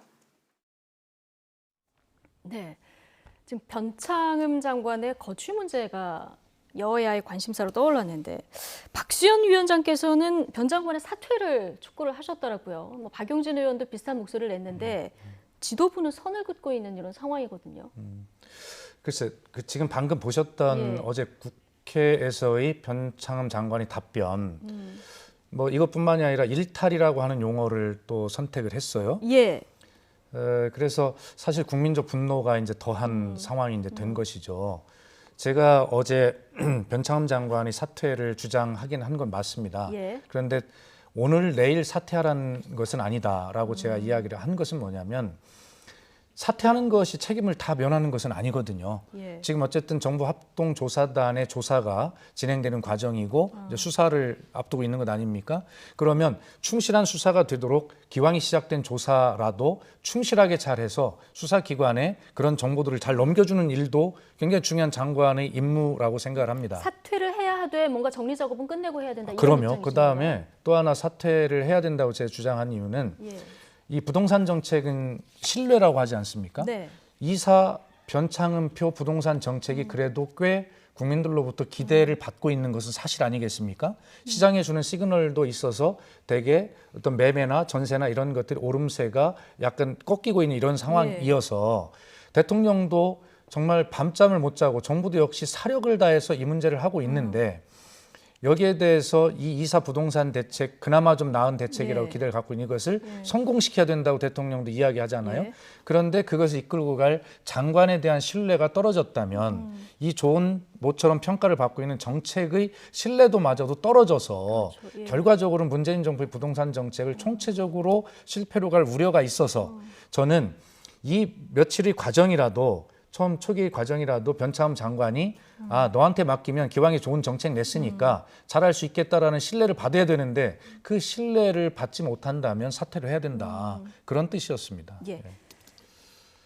이 3기 신도시의 최초의 지구 지정이 2018년 12월 달에 이루어집니다. 그리고 난 다음에 고해 4개월이 지나가지고 변창흠 장관이 LH공사의 사장으로 가거든요. 예. 그래가지고 이 투기가 다 그 기간에 벌어지고 있어요. 그런데 지금 사실은 그 문제와 관련해가지고 가장 관리 감독의 책임이 있는 사람이 계속 회피하듯이 지금 얘기를 한다. 일부 직원들의 문제인 것처럼 또는 심지어는 거기가 그런 개발 예정지인지 모르고 투자했을지도 모른다.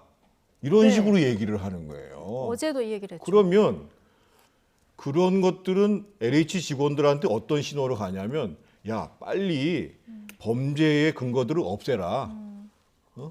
이게 알고 그렇게 투기가 벌어진 것이 아닌 것처럼 만들어라고 하는 그런 사인을 보내는 거하고 똑같은 효과를 보내는 거예요. 그래서 엄청난 잘못을 한 것입니다. 그러면 정태근 의원께서는 지금 당장 사퇴하는 게 맞다 이렇게 보십니까? 당장 사퇴할 뿐만 아니라 저는 제가 일관되게 말씀드렸습니다만 장관 하시면 안 될 뿐이었었어요. 왜 그러냐면 네.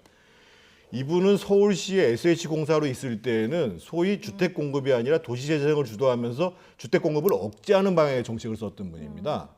그러다가 갑자기 LH 사장이 됐고 그런 다음에 지금 공공이 주도하는 방식으로 지금 주택 공급을 지금 하겠다고 얘기를 하는데 그것을 했던 기관에 지금 신뢰성에 문제가 발생을 했어요. 그러면 네. 앞으로 지금 이 정부에서 주택 공급을 하는 그 대규모적으로 하겠다는 게 뭐냐면 공공이 토지뿐만 아니라 주택도 직접적으로 예. 공급하는 방식으로 하겠다는 거 아니겠어요? 예. 그 말을 국민들이 신뢰하겠냔 말이에요. 기본적으로. 예. 앞으로 정책의 신뢰성을 위해서도 이분은 장관직에 계시면 안 된다는 얘기입니다. 예, 알겠습니다. 당장 사퇴해야 된다. 사퇴는 하되 조금 정리를 하고 사퇴를 하는 게 맞다. 이렇게 얘기해 주셨는데 어제 변창흠 장관은 뭐 책임은 무한대로 느끼지만 어제 얘기로 들어봤을 때는 아직까지는 사퇴할 생각은 없는 이런 상황으로 들렸습니다. 어쨌든 지금 3기 신도시 이 부동산 정책에 대해서 신뢰가 좀 떨어진 마당에 3기 신도시를 백지화하자 이런 목소리도 좀 나오고 있는 게 현실입니다.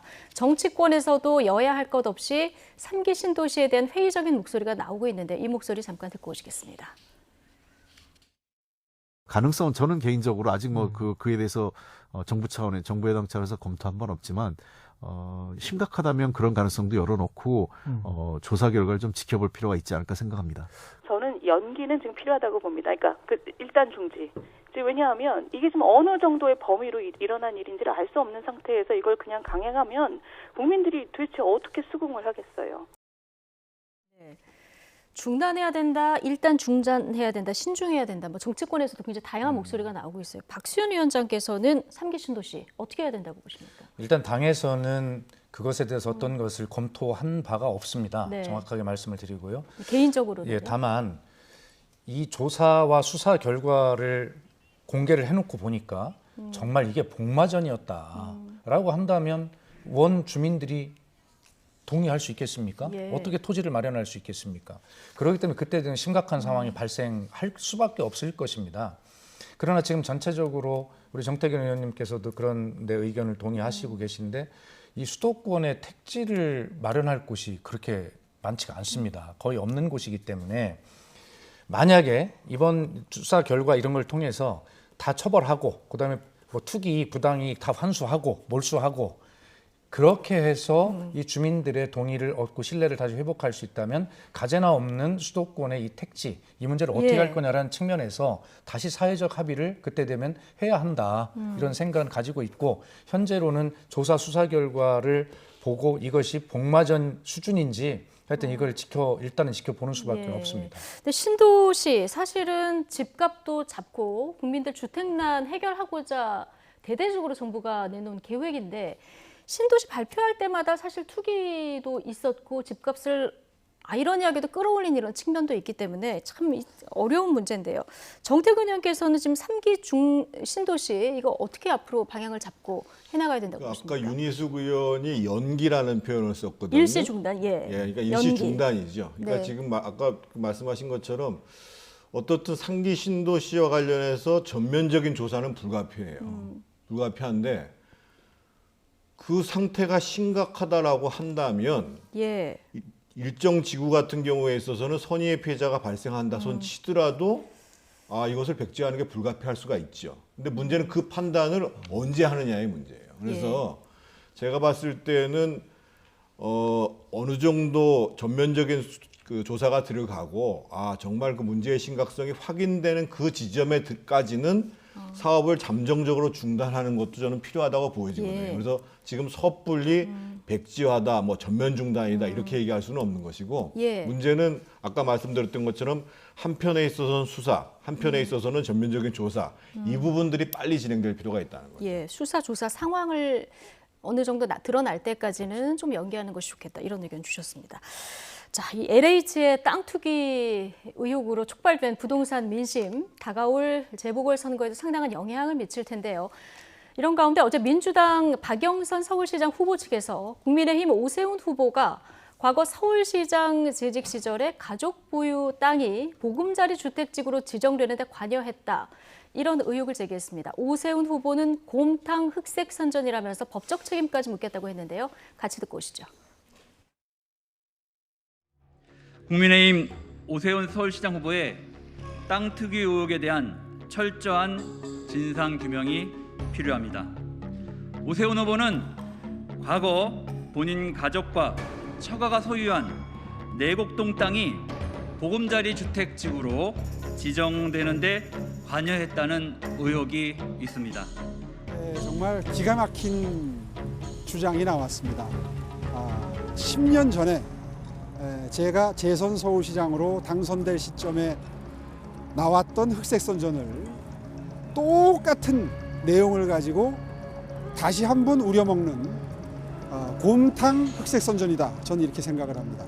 그래서 천준호 의원은 앞으로 명예훼손죄를 비롯해서 가능한 모든 사법적 책임을 져야 할 것입니다. 명예훼손 포함해서 모든 사법적인 책임을 묻겠다. 굉장히 강력한 얘기를 했습니다. 그러니까 박영선 캠프 측에서 지금 근거로 든 거는 서울도시주택공사로부터 SH로부터 받은 자료가 하나 있던데요. 그러니까 오세훈 시장이 지적했었던 2009년 8월에 서울시가 국토해양부에 내곡동을 보금자리 주택지구로 지정해달라 이렇게 요청을 했고요. 10월에 오 후보 가족 땅이 포함된 이 지역이 보금자리 주택지구로 지정이 됐고 이후 보상금으로 36억 5천만 원을 받았다. 이 자료를 보면 이 내용이 있거든요. 이 10년 전하고 어떤 점이 달라진 겁니까?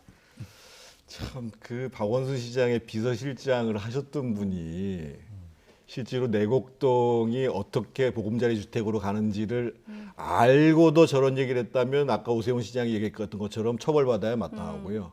모르고 했다고 그러면 그러니까 이 박원순 시장의 부동산 정책이 잘못됐다고 볼 수밖에 없는 거거든요. 이게 무슨 얘기냐면은요.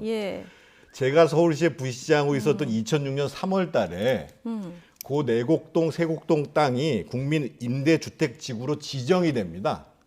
지정이 되고 2008년도에 이명박 정부가 들어선 다음에 그때까지는 주로 토지를 공급하다가 그러니까 임대주택만 공급하다가 분양주택도 공급하기 시작한 게 보금자리 주택이에요. 그래서 국민 임대주택 특별조치법이 보금자리 주택 건설 특별법으로 변경이 됩니다. 그리고 그래서 그 지구와 관련해서 절차가 있어요. 그래서 절차상으로 예를 들면 그것을 지정할 수 있는 권한은 그 당시에는 국토해양부 갔는데 이미 지정된 지역이니까 너희들이 그걸 요청하는 공문들을 보내라. 이 과정을 한 것입니다.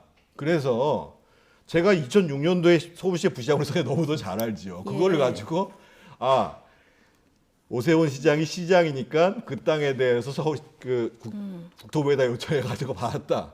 이런 거는 정말 말도 안 되는 일이고 서울시에 있었으면 당연히 그 땅이 어떻게 지금 해가지고 서울시에도 땅이 없기 때문에 주택 개발을 어떤 땅으로 해야 되는지 어떤 내용이 있는지 너무 잘 아는 거예요. 그래서 한마디로 얘기하면 말도 안 되는 얘기를 하는 것이고 만약에 그런 내용들을 알고도 했다라고 하면 오세훈 시장이 얘기하는 것처럼 저거는 명예훼손이나 뭐 허위사실부로 처벌받을 수 있습니다. 그러니까 임대주택지구가 보금자리 주택지구로 변경이 되면서 법이 바뀌었죠. 법이 바뀌면서 이 과정에 행정적 절차를 이행한 거다. 그럼요. 이렇게 이해하면 되는 이미 지정된 겁니까? 거는 2006년 3월달에 제가 부시장이 있을 때 했던 일이라 예. 있었던 일이라니까요. 근데 여당에서는 이게 좀 새로운 의혹이다 이렇게 좀 주장을 하고 있는 상황인데 어떤 부분이 그렇습니까? 그러니까 10년 전의 상황에 조금 더 좀 밝혀야 될 게 있다라고 네. 얘기하는 건 뭐냐면 지금 이제 그 절차는 정태근 의원님 설명하신 대로 그대로 다 맞습니다. 예. 맞는데 그 당시에 제기됐을 때 한 언론이 이것을 정정 보도를 한 게 있어요. 예. 그래서 이제 오세훈 후보님 측에서는 우리 정태근 의원님처럼 설명을 하시면서 그 당시 정정 보도를 했기 때문에 이것은 문제가 없다라고 이제 말씀을 하시는데 이쪽에서는 뭐냐 천준호 의원 측에서는 그것이 아니라 그 당시 정정 보도는 이 보상금을 아까 36억 말씀하셨지 않습니까? 예. 그거를 산정하는 그 금액의 기준이 뭔가 달라서 그거를 바로잡은 것이지 이 자체가 정정된 것은 아니다라고 하는 이제 그것에 대한 지금 공방이 포함이 돼 있는 것이거든요. 그래서 저는 이렇게 생각을 합니다. 지금 갑자기 이런 전국적인 이런 부동산 투기 의혹 이런 것이 일어난 마당에 서울시에서는 후보들끼리는 급하니까 저런 공방을 하는 것이 참 이게 국민들이 어떻게 보실지는 모르지만 그러나 박영선 후보 입장에서도 해야 될 이야기를 본인들이 했다고 생각할 거 아닙니까? 또 오 후보님 측에서는 억울하시겠지만 지금 그렇게 차분차분하게 설명을 하시고 또 새롭게 한 질문에 대해서도 설명을 하시면 될 것이다라는 생각을 하고 오히려 박영선 후보 측이 이것을 잘못 제기했다면 그 역풍과 그것은 박영선 후보 측이 감당할 것입니다. 한 말씀만 드리면은요. 사실은 서울시가 지금 땅이 없기 때문에 여기 상암이든 마곡이든 뭐 내곡동이든지 간에 서울시에 근무했던 분들은 대충 알아요. 이 땅의 역사가 어떻게 가는지를. 그래서 아까 제가 말씀드리는 거예요.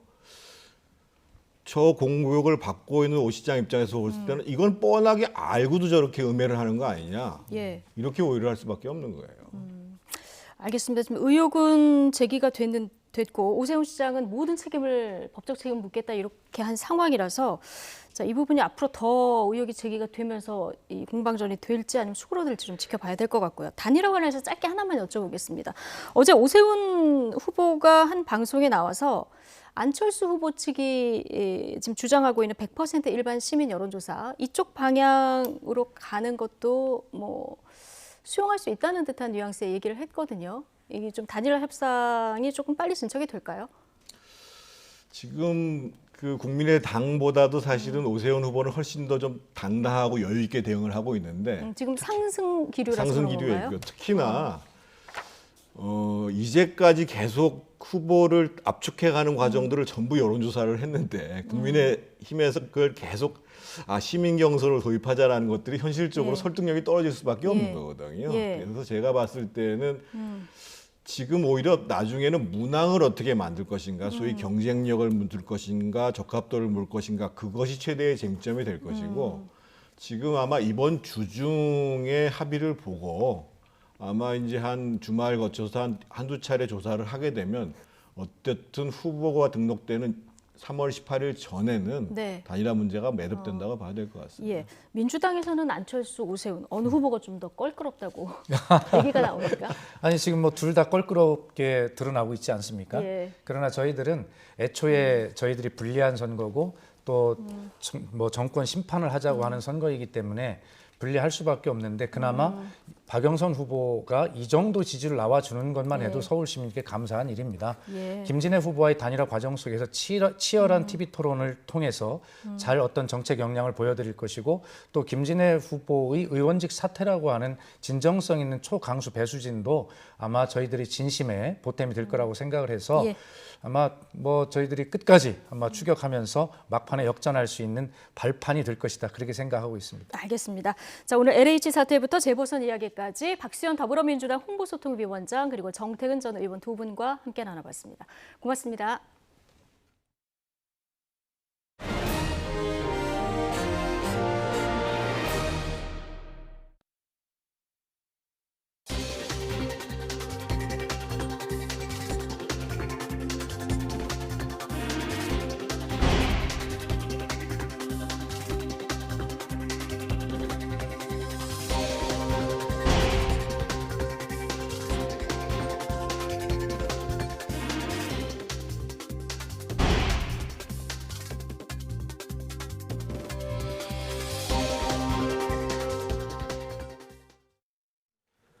코로나19 신규 확진자가 이틀째 400명대를 기록했습니다. 산발적인 집단 감염이 이어지면서 확산세가 계속되고 있습니다. 중앙방역대책본부는 오늘 0시 기준 국내 확진자가 470명 추가돼 누적 93,733명이라고 밝혔습니다. 지역 발생은 452명으로 수도권에서만 354명이 확진 판정을 받았습니다. 정부는 봄철 이동량 증가 등으로 코로나19가 지속 확산하고 있다며 방역수칙 준수를 재차 당부했습니다. 중앙재난안전대책본부에 따르면 지난 일주 지역 발생 확진자 수는 일평균 399.9명으로 사회적 거리두기 2.5단계의 기준이 되는 일평균 확진자 400명에 육박했습니다. 특히 수도권에서 일평균 307.7명이 나와서 그 전주보다 23명 늘었습니다. 중대본은 백신 접종을 차질 없이 진행하기 위해서 환자 발생 최소화가 중요하다며 거리두기와 손 씻기, 마스크 착용 등 방역 수칙을 준수해달라고 요청했습니다.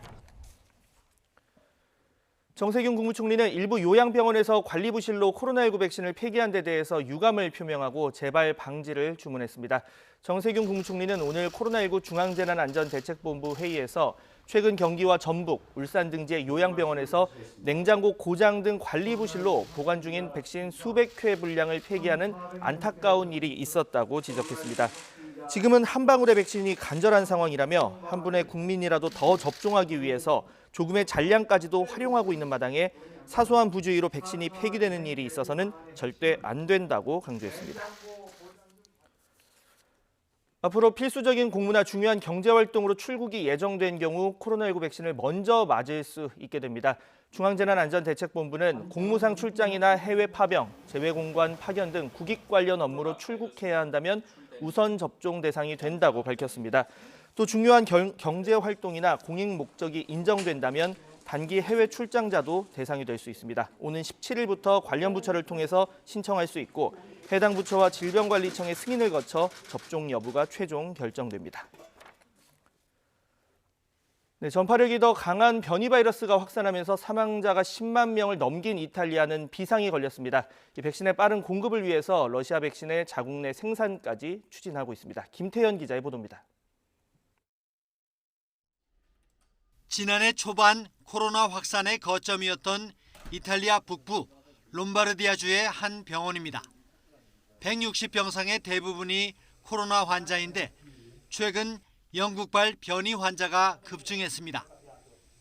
이번 환자의 60-70%가 변이 감염자인데 전파 속도가 빠르고 고령층의 비중이 낮은 것이 특징입니다. Sappiamo che la variante inglese ha una maggiore trasmissibilità e anche una maggiore diffusione nella popolazione e quindi la motivazione sembra proprio essere legata a questo.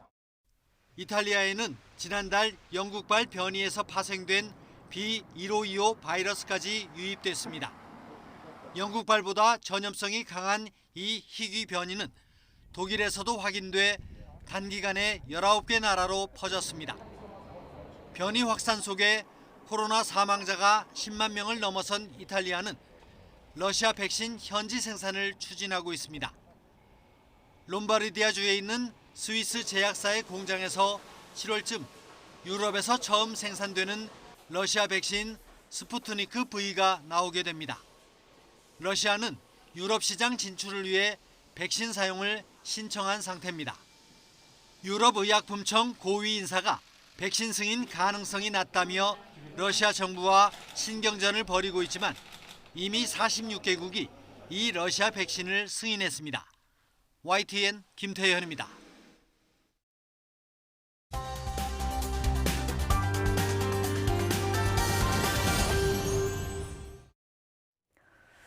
네, LH 투기 의혹을 수사 중인 경찰이 어제 LH 본사 등 16곳을 강제 수사했습니다. 지난 2일 의혹이 제기된 지 꼭 7일 만인데요. 내일 오후쯤에는 정부 합동조사단의 1차 조사 결과도 나올 예정입니다. 파문이 갈수록 커지는 가운데 처음 의혹을 제기한 시민단체들이 이 제보를 통해서 LH 직원들이 연루된 토지거래 사항도 추가로 확인했다, 이런 내용도 나오고 있는데요. 관련 내용 민변 민생경제위원장 김태근 변호사와 함께 짚어보겠습니다. 어서 오세요. 네, 어서 오십시오. 예, 지금 국민들 사이에서는 LH만 그랬겠느냐, 광명 시흥만 그랬겠느냐, 이런 의혹이 굉장히 커지는 상황입니다. 민변이나 참여연대 쪽에 지금 투기 관련 제보가 꽤 들어올 것 같은데요. 투기 관련 제보는 계속 들어오고 있긴 한데 네. 확실한 뭐 증거가 있진 않아서 저희가 예. 확실하게 말씀 못 드리고 예. 지난주 말 기준으로 정리해서 저희가 2건 추가로 보도 자료를 배포한 바 예. 있습니다. 예, 알겠습니다. 뭐 입증은 또 다른 네, 문제가 네, 될 수 네. 있으니까요. 네. 지금 민변이 의혹 제기한 지 일주일 만에 어제 경찰이 대대적인 압수수색을 진행했습니다. 이 과정 어떻게 보셨는지 하고 일주일 전에 의혹이 제기됐는데 조금 늦었다 이런 지적도 나오는데 어떻게 보고 계신지요? 사실 저희가 수사를 빨리 할 거였으면 그 형사 고발을 먼저 했겠죠. 예. 근데 이제 저희는 이 사건이 수사가 중요한 게 아니라고 생각을 했기 때문에 저희가 지난주 화요일 날 기자회견을 하고 네. 또 수요일 날 경찰청에 가서 참고인 진술을 하고 네. 그다음에 이제 압수수색 영장 신청하고 청구하는 기간이 있습니다. 예. 그래서 이제 이번 주 월요일 화요일 날 압수수색 할 거라고 예상은 됐고요. 그래서 예. 뭐 수사가 크게 지연되거나 뭐 그러지는 않았다고 저희는 판단하고 있습니다. 예. 지금 보면 뭐 경찰이 특별 수사단을 이제 본부, 수사 본부로 격상을 했습니다. 그래서 3기 신도시뿐 아니라 뭐 전국의 다른 뭐 토지 개발 관련한 그런 의심 사례까지 조사를 하기로 했는데 이게 항상 얘기가 나오는 게 뭐 또 주체가 국토부인데 이게 제대로 조사가 될 수 있을까 뭐 이런 부분에 대한 우려가 계속 나오거든요. 이 부분 어떻습니까? 그 실태 조사는 정보를 국토부에서 가지고 있어요. 예. 그러니까 일단 국토부에서 할 수밖에 없고요. 할 수밖에 근데 이제 실태 조사가 나오면 그거에 대해서 수사기관이 강제 수사를 하는 거고 범죄 혐의가 있으면 그리고 이제 그거에 대해서 뭔가 LH공사 자체 그리고 국토부 자체의 업무에 문제가 있으면 감사를 하면 되는 거고요. 그리고 예. 그 전체적인 실태 조사, 강제 수사, 감사원 결과 모두 모아서 이거에 대해서 현재의 공직자 부동산 투기 비리 구조를 개혁해야겠다라고 하면 결국 이제 국회에서 최종 역할을 하는 게 중요합니다. 지금 뭐 하나 더 여쭤보면 워낙 뭐 검경 수사권 조정 과정에 있다 보니까 이걸 뭐 검찰이 해야 되는지 경찰이 해야 되는지 이런 부분이 다소 이제 뭐 진영 논리에 따라서 이제 많은 얘기들이 나오는데 그런 거 말고 지금 상황에서 제대로 된 수사를 위해서 어떤 게 좀 꼭 필요할까요? 제대로 된 수사를 위해서 그러니까 사실 지금 가장 수사의 중요한 점은 이게 미공개 정보라는 부분은 제가 봤을 때 그건 강력하게 추정될 수밖에 없고요. 네. 업무 관련성이에요. 업무 LH 공사 직원들이 그걸 어떻게 알았느냐. 예. 근데 이제 그 증거 수집이 쉽지 않을 걸로 저희도 판단을 해서 형사고발을 1차로 안 들어간 거고요. 결국은 그 업무 관련성에 대한 수사기관이 쉽게 입증을 할 수 있을지 그 부분이 관건인 것 같습니다. 업무 관련성 얘기해 주셨는데 어제 변창흠 교통부 장관은 적어도 이번 건에 한해서는 몰랐을 것이다 이런 얘기를 했거든요. 그 저희 판단은 예. 그러니까 변창흠 장관은 본인이 투기를 안 해봤다고 해서 이제 그렇게 이제 쉽게 판단을 하시는 것 같은데 이쪽에 이제 투기 시장에서 보면 이 부분은 그 업무 관련성이 있고 미공개 정보를 이용했다라고 추정할 수 있는 게 이분들이 그 저희가 지난주 화요일 날 발표한 기자회견 예. 내용을 보시면 이분들이 가족도 아닌 3-4명 그리고 이제 특히 민간인 포함하면 5명까지 늘어났는데 네. 7명까지 늘어나는 경우도 있고요. 이분들이 대출 60%를 받아서 투자를 합니다. 예. 60%의 대출을 받아 투자한다는 거는 단기간 내에 뭔가 이걸 회수할 수 있다라는 확신이 있고 뭔가 계획이 있지 않으면 이게 불가능한 예. 거거든요. 그래서 이거를 그 변창흠 장관이 그렇게 뭐 정보를 몰랐다 이렇게 쉽게 판단하는 거는 아니라고 판단하고 있습니다. 알겠습니다. 지금 미공개 정보를 이용했느냐 이걸 입증하는 게 관건인데 네. 민변에서 들여다본 결과는 여러 명이 지분 쪼개기도 하고 그리고 대출을 60%까지 받아서 한 거는 뭔가 정보를 알지 않고서는 이렇게 투자하기 힘들다. 네. 뭐 이런 정황들은 많다는 얘기를 해주셨는데요. 네. 자, 지금 조사 대상들 가운데 지금 LH도 그렇고 직원들, 가족들 정보 동의를 받고 있는데요. 거부하는 분들도 일부 나오고 있습니다. 뭐 여기에 대해서는 뭐 강제할 방법은 없는 거죠.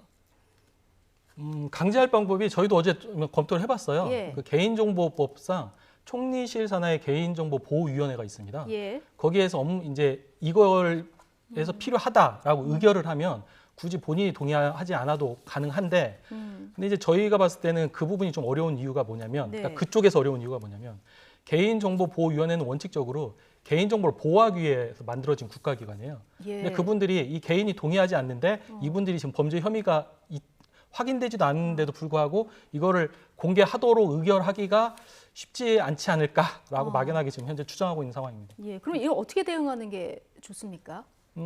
지금 개인정보 보호 예.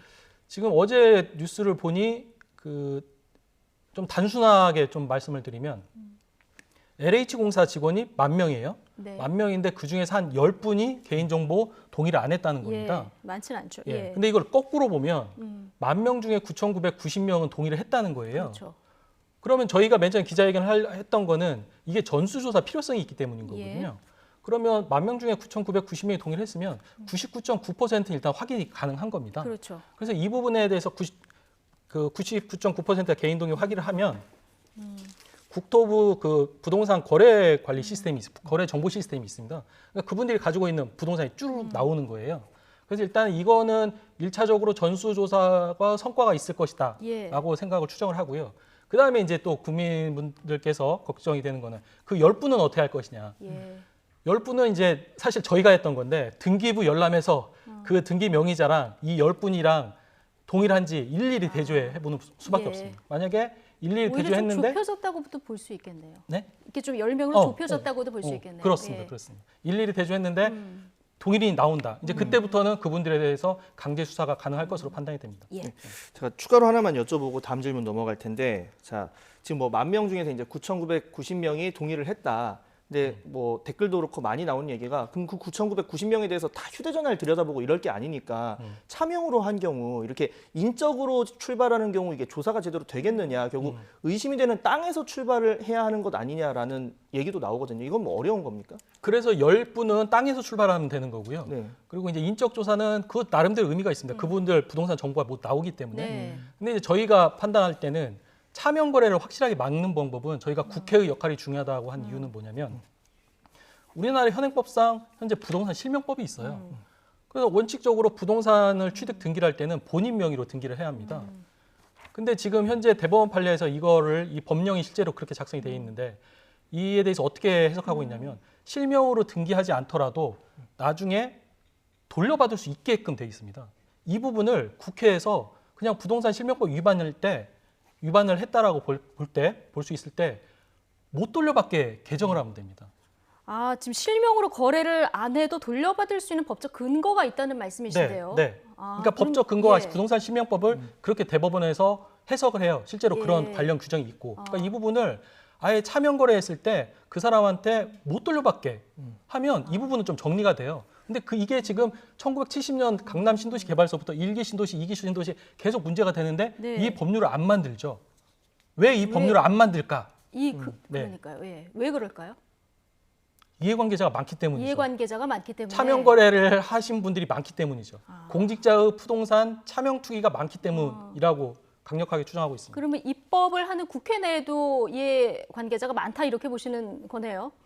그걸 제가 이제 확답할 수는 없는데 국회가 이 부분에 거리낌이 없다면 부동산 실명법을 개정하면 된다. 그러면 차명 거래를 막을 수가 있다라고 판단하고 있습니다. 알겠습니다. 중요한 말씀 해주셨는데 국회에서 여러 가지 입법 사항들이 논의가 되고 있는데 부동산 실명법 이게 실명으로 거래해도 돌려받을 수 있는 게 이제 판례나 이런 데서 나오기 때문에 차명으로 거래했을 때 거래했을 때 자 국회에서 이 부분을 좀 개정하는 데 중점을 모아야 된다 얘기를 해주셨고요.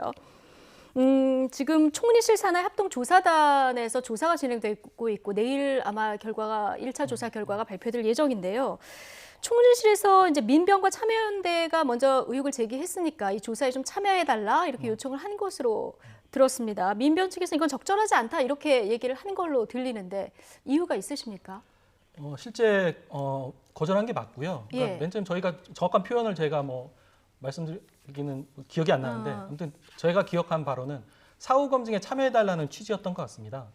근데 이제 이에 대해서 두 가지 의견이 있었는데 우리가 문제 제기한 이상 사후 검증에 참여하는 게 맞지 않느냐 이게 한 가지 의견이었고요. 두 번째 의견은 시민단체 민변과 참여연대라는 그 시민단체의 그 목적 자체가 민주주의를 위한 권력 감시 속성이 있는데 우리가 그 정부에 들어가서 실태조사 결과를 실제로 검토를 하기 위해서는 이 개인정보 부분이 있기 때문에 또 이렇게 정부 위원으로 위촉이 되고 이래야 돼요.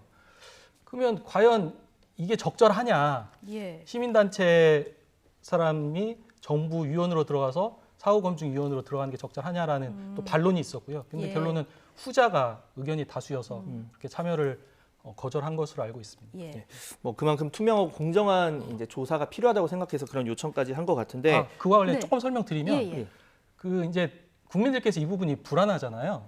근데 이제 저희도 그 등기부하고 LH공사 명의를 알게 된 게 홈페이지에 다 LH공사 명단이 뜹니다. 직원 명단이 있죠. 예. 그거랑 유사하게 현재 대한민국은 네. 매우 정보가 투명하게 관리가 돼요. 그래서 이 부분을 정부가 은닉하기가 쉽지가 않습니다. 예. 왜냐하면 모두 부동산 거래 정보 시스템에 있기 때문에 이 부분을 만약에 정부에서 은닉하거나 감추려고 하면 직무유기나 증거은닉이 돼요. 그래서 제 생각은 정부의 전수조사 결과가 나오면 신뢰할 수 있을 것으로 지금 뭐 추정하고 있습니다. 네. 지금 뭐 민변에서 보면 구조적인 문제에 대해서도 이제 접근을 하고 있고 이번 건뿐만 아니라 앞으로 이런 일이 재발되지 않으려면 지금 보면 수법이 대부분 비슷했습니다. 뭐냐면 토지를 쪼개거나 아니면 이제 멀쩡한 땅에 나무를 아주 어린 나무를 심거나 또 영농계획서는 굉장히 이제 대충 제출해도 통과가 되는 경우도 있었고 대부분 자금은 빚을 내서 대출로 마련을 했습니다. 이런 투기 수법 자체가 좀 통하지 않는 시스템을 만들어야 한다. 그러니까 뭐 토지 보상의 체계라든가 이런 근본적인 부분에 대한 고민이 필요하다는 얘기도 나오는데 어떻습니까?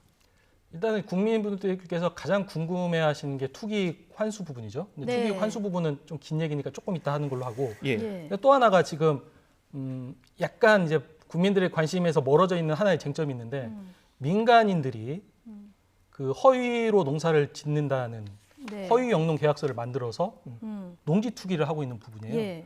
이 농지법 위반 사항인데 이 부분에 대해서도 좀 국회의 대안이 필요할 것으로 판단합니다. 원래 우리나라는 경자유전 법칙이라고 해서 농사를 짓는 사람만 농토를 가질 수 있게 돼 있잖아요, 그렇죠? 네.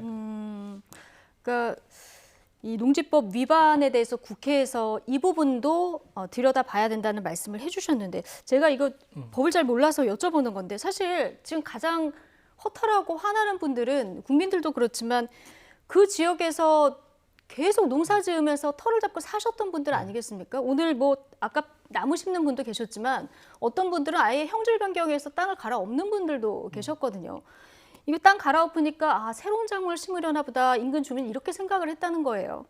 자, 만약에 계약이 불법에 의한 요소로 이루어졌다고 하면 이 계약을 혹시 다시 돌릴 수 있는 방법도 있습니까? 저희가 그것도 검토를 했어요. 예. 현재 농지법 위반이라는 게 경자유전의 원칙이 헌법상 원칙이기 때문에 강행 규정입니다. 그러니까 이거를 허위로 농사를 짓는 걸로 했으면 농지법 위반 행위가 무효가 될 수 있습니다. 그러니까 이걸 개인 간 거래로 보면 기존에 농지를 팔았던 농민분들 같은 경우는 이 부분에 대해서 당신 거짓으로 농사를 짓겠다고 이 농지를 사간 거 아니냐, 이거 농지법 위반이야 라고 하면서 그 농지 반환 청구를 할 수 있을 것으로 판단을 하고 지금 그저께인가 어제인가 LH공사에서 실제로 농민분들이 가서 시위를 하더라고요. 그러니까 이 부분도 좀 국회에서 대안을 마련하거나 아니면 이분들이 개인적으로 이제 소송을 제기해서 해결해야 하는 상황입니다. 그리고 여지는 있는 거군요. 네, 가능합니다. 예. 네. 가능하다고 판단합니다. 예. 지금 뭐 법적인 부분을 좀 보면요. 지금 이 관련 법들이 뭐 선언적인 경우도 많고 이해충돌 같은 관련해서 그리고 뭐 공개되지 아니한 업무와 관련된 뭐 직무상 알게 된 이런 단서가 많아서 아마 재판으로 가게 된다면 그런 부분을 굉장히 이제 걸고 넘어지는 경우가 많겠죠. 그래서 최종적으로 뭐 입증이 확실하다고 볼지 아니할 수 있으니 무죄 뭐 이렇게 어렵게 말을 해서 죄가 안 되는 경우가 많을까봐 지금 국회에서 뭐 관련법 많이 나오고 있는데 처벌 강화 말고 이런 입증 책임을 좀 완화하는 법은 만들어지기 어려운 겁니까? 그거는 쉽지 않을 거예요. 형사소송법상 입증 책임을 완화하기는 쉽지 않을 것 같고 좀 이제 국민들께 좀 설명을 드리면 지금 뭐 화면에도 나오고 있는데 공직자가 업무 처리 중 알게 된 비밀 또는 비밀 아닌 정보를 이용해서 투기를 하면 부패방지법 또는 공공주택특별법 위반이 됩니다. 그런데 이제 문제는 공직자가 본인의 업무와 무관하게 그냥 뭐 본인의 개인적인 판단으로 했다. 감으로 했다. 뭐 이렇게. 이렇게 됐을 때 중요한 건 업무 관련성에 대한 입증에 문제가 있는 거고 지금 국민들 이제 관심은 그러면 그 사람들은 형사처벌이 안 되는 거냐? 형사처벌이 안 되면 몰수가 어려운 거죠. 그러면 그 투기 혐의자들의 투기 이익은 어떻게 환수할 거냐? 지금 현재 거기가 가장 큰 쟁점에 있습니다. 그러니까 투기 이익을 어떻게 환수할 것이냐. 그리고 오늘 뭐 정세균 총리도 무관용으로 최대한 처벌하겠다고 했는데 이미 이제 있는 법으로 처벌할 때는 그 한계가 있을 수밖에 없기 때문에 어디까지 처벌이 가능할까요? 의혹이 사실로 입증이 된다면. 의혹이 사실로 입증된다면 부패방지법 위반하고 공공주택특별법으로 가능하고요. 그리고 이제 국민들께서 많이 또 관심을 보이시는 분이 이거 소급적으로 법을 만들어 처벌해야 하는 거 아니냐 또 이 말씀을 많이 하시는데 국회에서는 계속 그 얘기 하고 있거든요. 그게 형사처벌은 우리나라 헌법상 소급처벌이 불가능해요. 불가능하도록 되어 있다. 뭐 부진정 소급 이런 얘기 있던데 그건 어떤 개념입니까? 그러니까 부진정 소급이라는 거는 이분들이 아직 농사를 사두기만 했을 뿐 투기이익을 회수하지는 못했잖아요. 그러니까 아직 진행 중이니까 이 부분에 대해서 그러니까 이걸 완전히 투기이익을 회수를 했으면 더 이상 건드릴 수 없는 거예요. 그 부분은 이제 또 소급 입법에 의한 그 재산권 박탈 문제가 있기 때문에 아예 건드릴 수가 없는데 지금 현재 이 사건은 이 LH 공사 직원이 아직까지는 투기이익을 회수하지 못한 상태이기 투기 때문에 자체는 진행 중인 상황이니까 이런 거는 소급할 수 있다는 게 부진정 소급이라는 입법이고요. 얘기죠. 그에 대해서 이거를 그럼 어떻게 행정적으로 소급을 할까? 네. 그 부분이 이제 국회 입법이 필요한 부분이고 또 한 가지 가능성은 뭐냐면 현재 그 허위 영농 계약서를 제출을 해서 이 농지를 취득하면 지방자치단체장 예를 들어 이 지역 같은 경우 시흥시장이 그 해당 투기 혐의자가 만약에 실제로 농사도 짓지 않고 가짜 허위 영농 계약서를 근거로 농지를 취득했다라는 건 입증이 가능하면 매각 처분 명령이 가능합니다. 팔아라. 네, 팔아라. 근데 또 여기에 또 한계가 뭐냐면 팔아라고 명령을 받은 사람이 또 안 팔아도 돼요. 그럼 안 팔았을 때는 또 어떻게 대응하느냐? 시흥시장이 안 팔았을 때는 토지 매매 대금의 5분의 1을 이행 강제금으로 부과할 수 있습니다. 그럼 한 5년 지나면 원금은 회수할 수 있죠. 원금은 회수할 수 있는데 중요한 건 그 투기 이익은 환수가 안 되는 또 뭐 한계가 있습니다. 예, 처벌 관련해서요. 그러니까 정보를 알고 샀느냐, 미공개 정보를 이용했느냐 이거 입증하는 게 관건이다 이제 계속 얘기해 주셨는데 관련 직접적인 부서가 아닌 데서 근무한 경우가 지금 꽤 많다 보니까 이 업무 관련서 있느냐 없느냐에 따라서 굉장히 많은 차이가 있는 거죠. 그렇죠. 그러니까 그 부분이 이제 입증이 중요한데 수사기관에서 입증하기는 쉽지 않을 거고 분명히 이분들은 본인들이 이거를 지키고 있어야 투기이익으로 환수를 하잖아요. 아니면 잘못하면 몰수가 됩니다. 지금 현재 사놓은 농지조차도 몰수가 되기 때문에 이분들은 어떻게든 이걸 또 막아야 돼요. 본인은 이 업무 관련해서 얻은 정보가 아니라는. 근데 그 부분을 수사기관에서 어떻게 입증할 수 있을지 그 부분은 저희도 조금 궁금하긴 합니다. 이건 수사기관의 숙제군요. 네. 또 하나 여쭤보면 뭐 아까도 잠깐 얘기를 했지만 그러니까 홈페이지에 가면 이름이 나옵니다. 그거를 이제 뭐 다 대조를 해볼 텐데 다른 사람한테 내가 돈 줄 테니까 너 여기 땅 좀 사서 나중에 나랑 돈 나누자 이런 식으로 한 거는 어떻게 막을 수가 있습니까? 그게 차명거래예요. 그래서 차명거래에서 아까 제가 말씀드린 부동산 실명법 위반으로 아예 못 돌려받을 수 있게끔 바꾸면 되고요. 이제 그 부분에 대해서도 조사를 하고 싶다라는 이제 여론이 있는 걸로 아는데 그 부분에 대해서는 그러니까 차명거래가 뭐냐면 돈은 A가 공직자가 부담을 했는데 실제 명의는 B가 비명의로 하는 거거든요. 이 부분은 이제 자금 거래를 조사할 수밖에 없습니다. 자금 거래로 조사를 해야 된다. 자, 그리고 하나 더 여쭤보면 이 조사 대상 범위나 뭐 시기 두고도 뭐 말들이 많습니다. 이게 3기 신도시 발표가 된 게 2018년 12월이고 그래서 지금 5년 전인 2013년 12월부터 이제 내용에 대해서 조사를 하겠다라고 이야기를 했습니다. 이 정도 뭐 5년 정도 범위면 충분하다고 보시는지 어떻습니까? 그렇게 5년으로 정해진 이유가 저는 이제 지금 그렇게 듣고 있습니다. 원래 이제 3기 신도시가 이제 LH 공사가 그 개발 토지를 마련하지 않습니까? 근데 이제 그 무렵에 2기 신도시가 얼추 공사가 끝나고 이제 토지 개발은 끝나고 이제 아파트가 올라가는 이제 상황이었습니다. 그 다음에 이제 LH 공사는 이제 또 신도시를 어떻게 해야 할지 물색을 한다는 거예요. 그래서 그 시점이 2013년인 것으로 저는 알고 있습니다. 네. 지금 뭐 LH뿐만이 아니라 앞서 이제 뭐 광명시 얘기도 했었고요. 도로공사에서도 뭐 관련 의혹에 있다가 파면된 공무원도 나오고 있는 이런 상황입니다. 지금 언론 조사로도 굉장히 많은 사례들이 계속 지금 불거지는 상황인데 지금 국토교통부 산하 모든 기관 다 전수조사해야 된다 이런 목소리도 지금 나오고 있는 상황이거든요. 이 3기 신도시 그리고 기관 해서 어디까지 전수조사를 해야 하는 게 맞다고 보십니까? 저는 최대한 많이 하면 좋겠습니다. 최대한 많이. 인력이 허용하는 한. 네, 왜냐하면 우리나라의 공직자의 부동산 투기는 1970년대 강남 신도시 때부터 계속됩니다. 그러면서 1990년대 1기 신도시 분당 일산, 그리고 2000년대 2기 신도시 판교동탄. 이 지역에 계속 공직자의 부동산 투기가 계속되어 왔는데 그동안은 몇 사람 처벌받고 만 거죠. 그리고 이분들에 대해서 제대로 제가 알기로는 투기이익도 환수가 되지 않은 걸로 알고 있습니다. 근데 이번에는 만약에 정말 국민들께서 제대로 하고자 하신다면 더 많이 하면 좋겠죠. 더 많이, 많을수록. 최대한 많이. 자, 그러면 이 신도시 개발 계획이 앞서 이제 1, 2, 3기 다 저희가 보면 그때마다 항상 투기 세력이 있었고요. 그리고 처벌도 받았는데 이번 3기 신도시 때 또 이런 일이 일어난 거 아니겠습니까?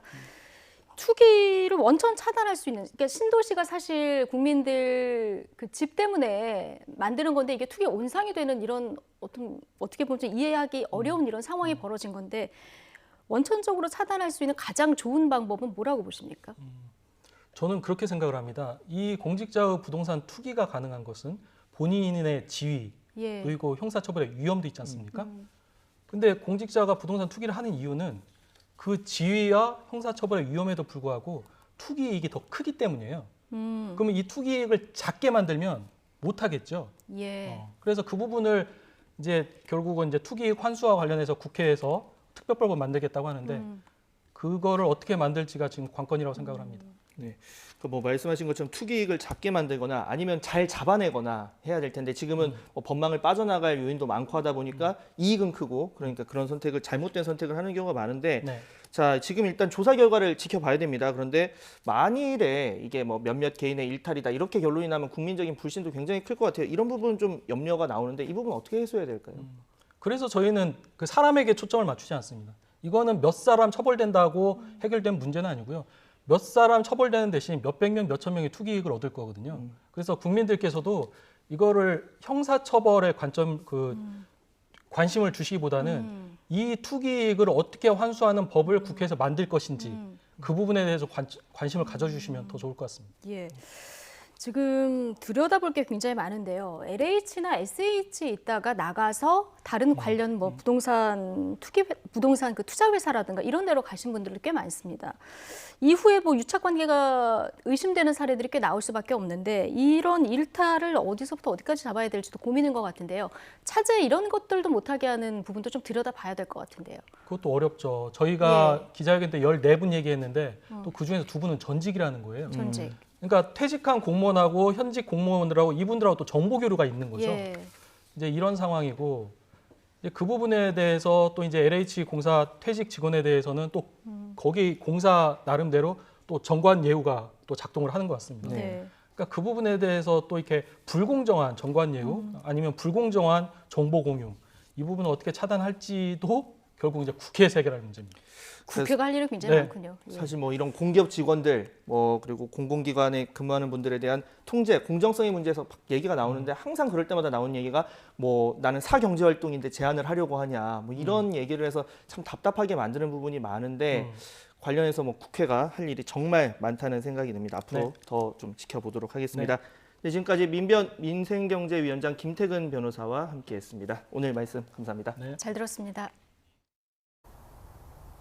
네, 오늘은 계절의 시계가 한 달을 앞서가고 있습니다. 현재 서울 기온 12도까지 올랐는데요. 한낮에는 17도까지 오르면서 더욱 따뜻해지겠습니다. 하지만 대기 정체에 이어서 중국발 스모그까지 유입되면서 대기질이 비상인데요. 지금 서울의 초미세먼지 농도는 평소보다 2배나 높은 64 마이크로그램까지 올랐습니다. 나오실 때에는 침방울 차단 마스크가 아닌 꼭 KF80 이상의 미세먼지용 마스크를 착용하셔야겠습니다. 서울뿐 아니라 다른 지역도 비상입니다. 수도권과 충청, 호남 등 서쪽 지방의 초미세먼지 농도 나쁨 수준 보이고 있는데요. 내일도 중서부 지역은 대기질이 좋지 않겠습니다. 호흡기가 예민한 어린이나 노약자는 더욱 불필요한 외출을 자제하셔야겠습니다. 오늘 낮 기온은 예년 수준을 3도에서 8도가량 크게 웃돌겠습니다. 서울 17도, 서울 18도, 광주 20도로 아침보다 기온이 껑충 오르겠습니다. 남은 한 주 꽃샘추위 없이 예년보다 포근한 날씨가 이어지겠고요. 내일 밤 제주와 호남을 시작으로 금요일에는 충청과 남부지방에 봄비가 내리겠습니다. 요즘 일교차가 15도 안팎으로 크게 벌어지고 있습니다. 감기 등 호흡기 질환에 걸리기 쉬우니까요. 항상 겉옷으로 체온 조절 잘 해주시기 바랍니다. 지금까지 하늘공원에서 YTN 박현실입니다. 네, 수요일 뉴스앤뉴스 마치겠습니다. 잠시 뒤 더 뉴스가 이어집니다. 함께해 주신 여러분 감사합니다.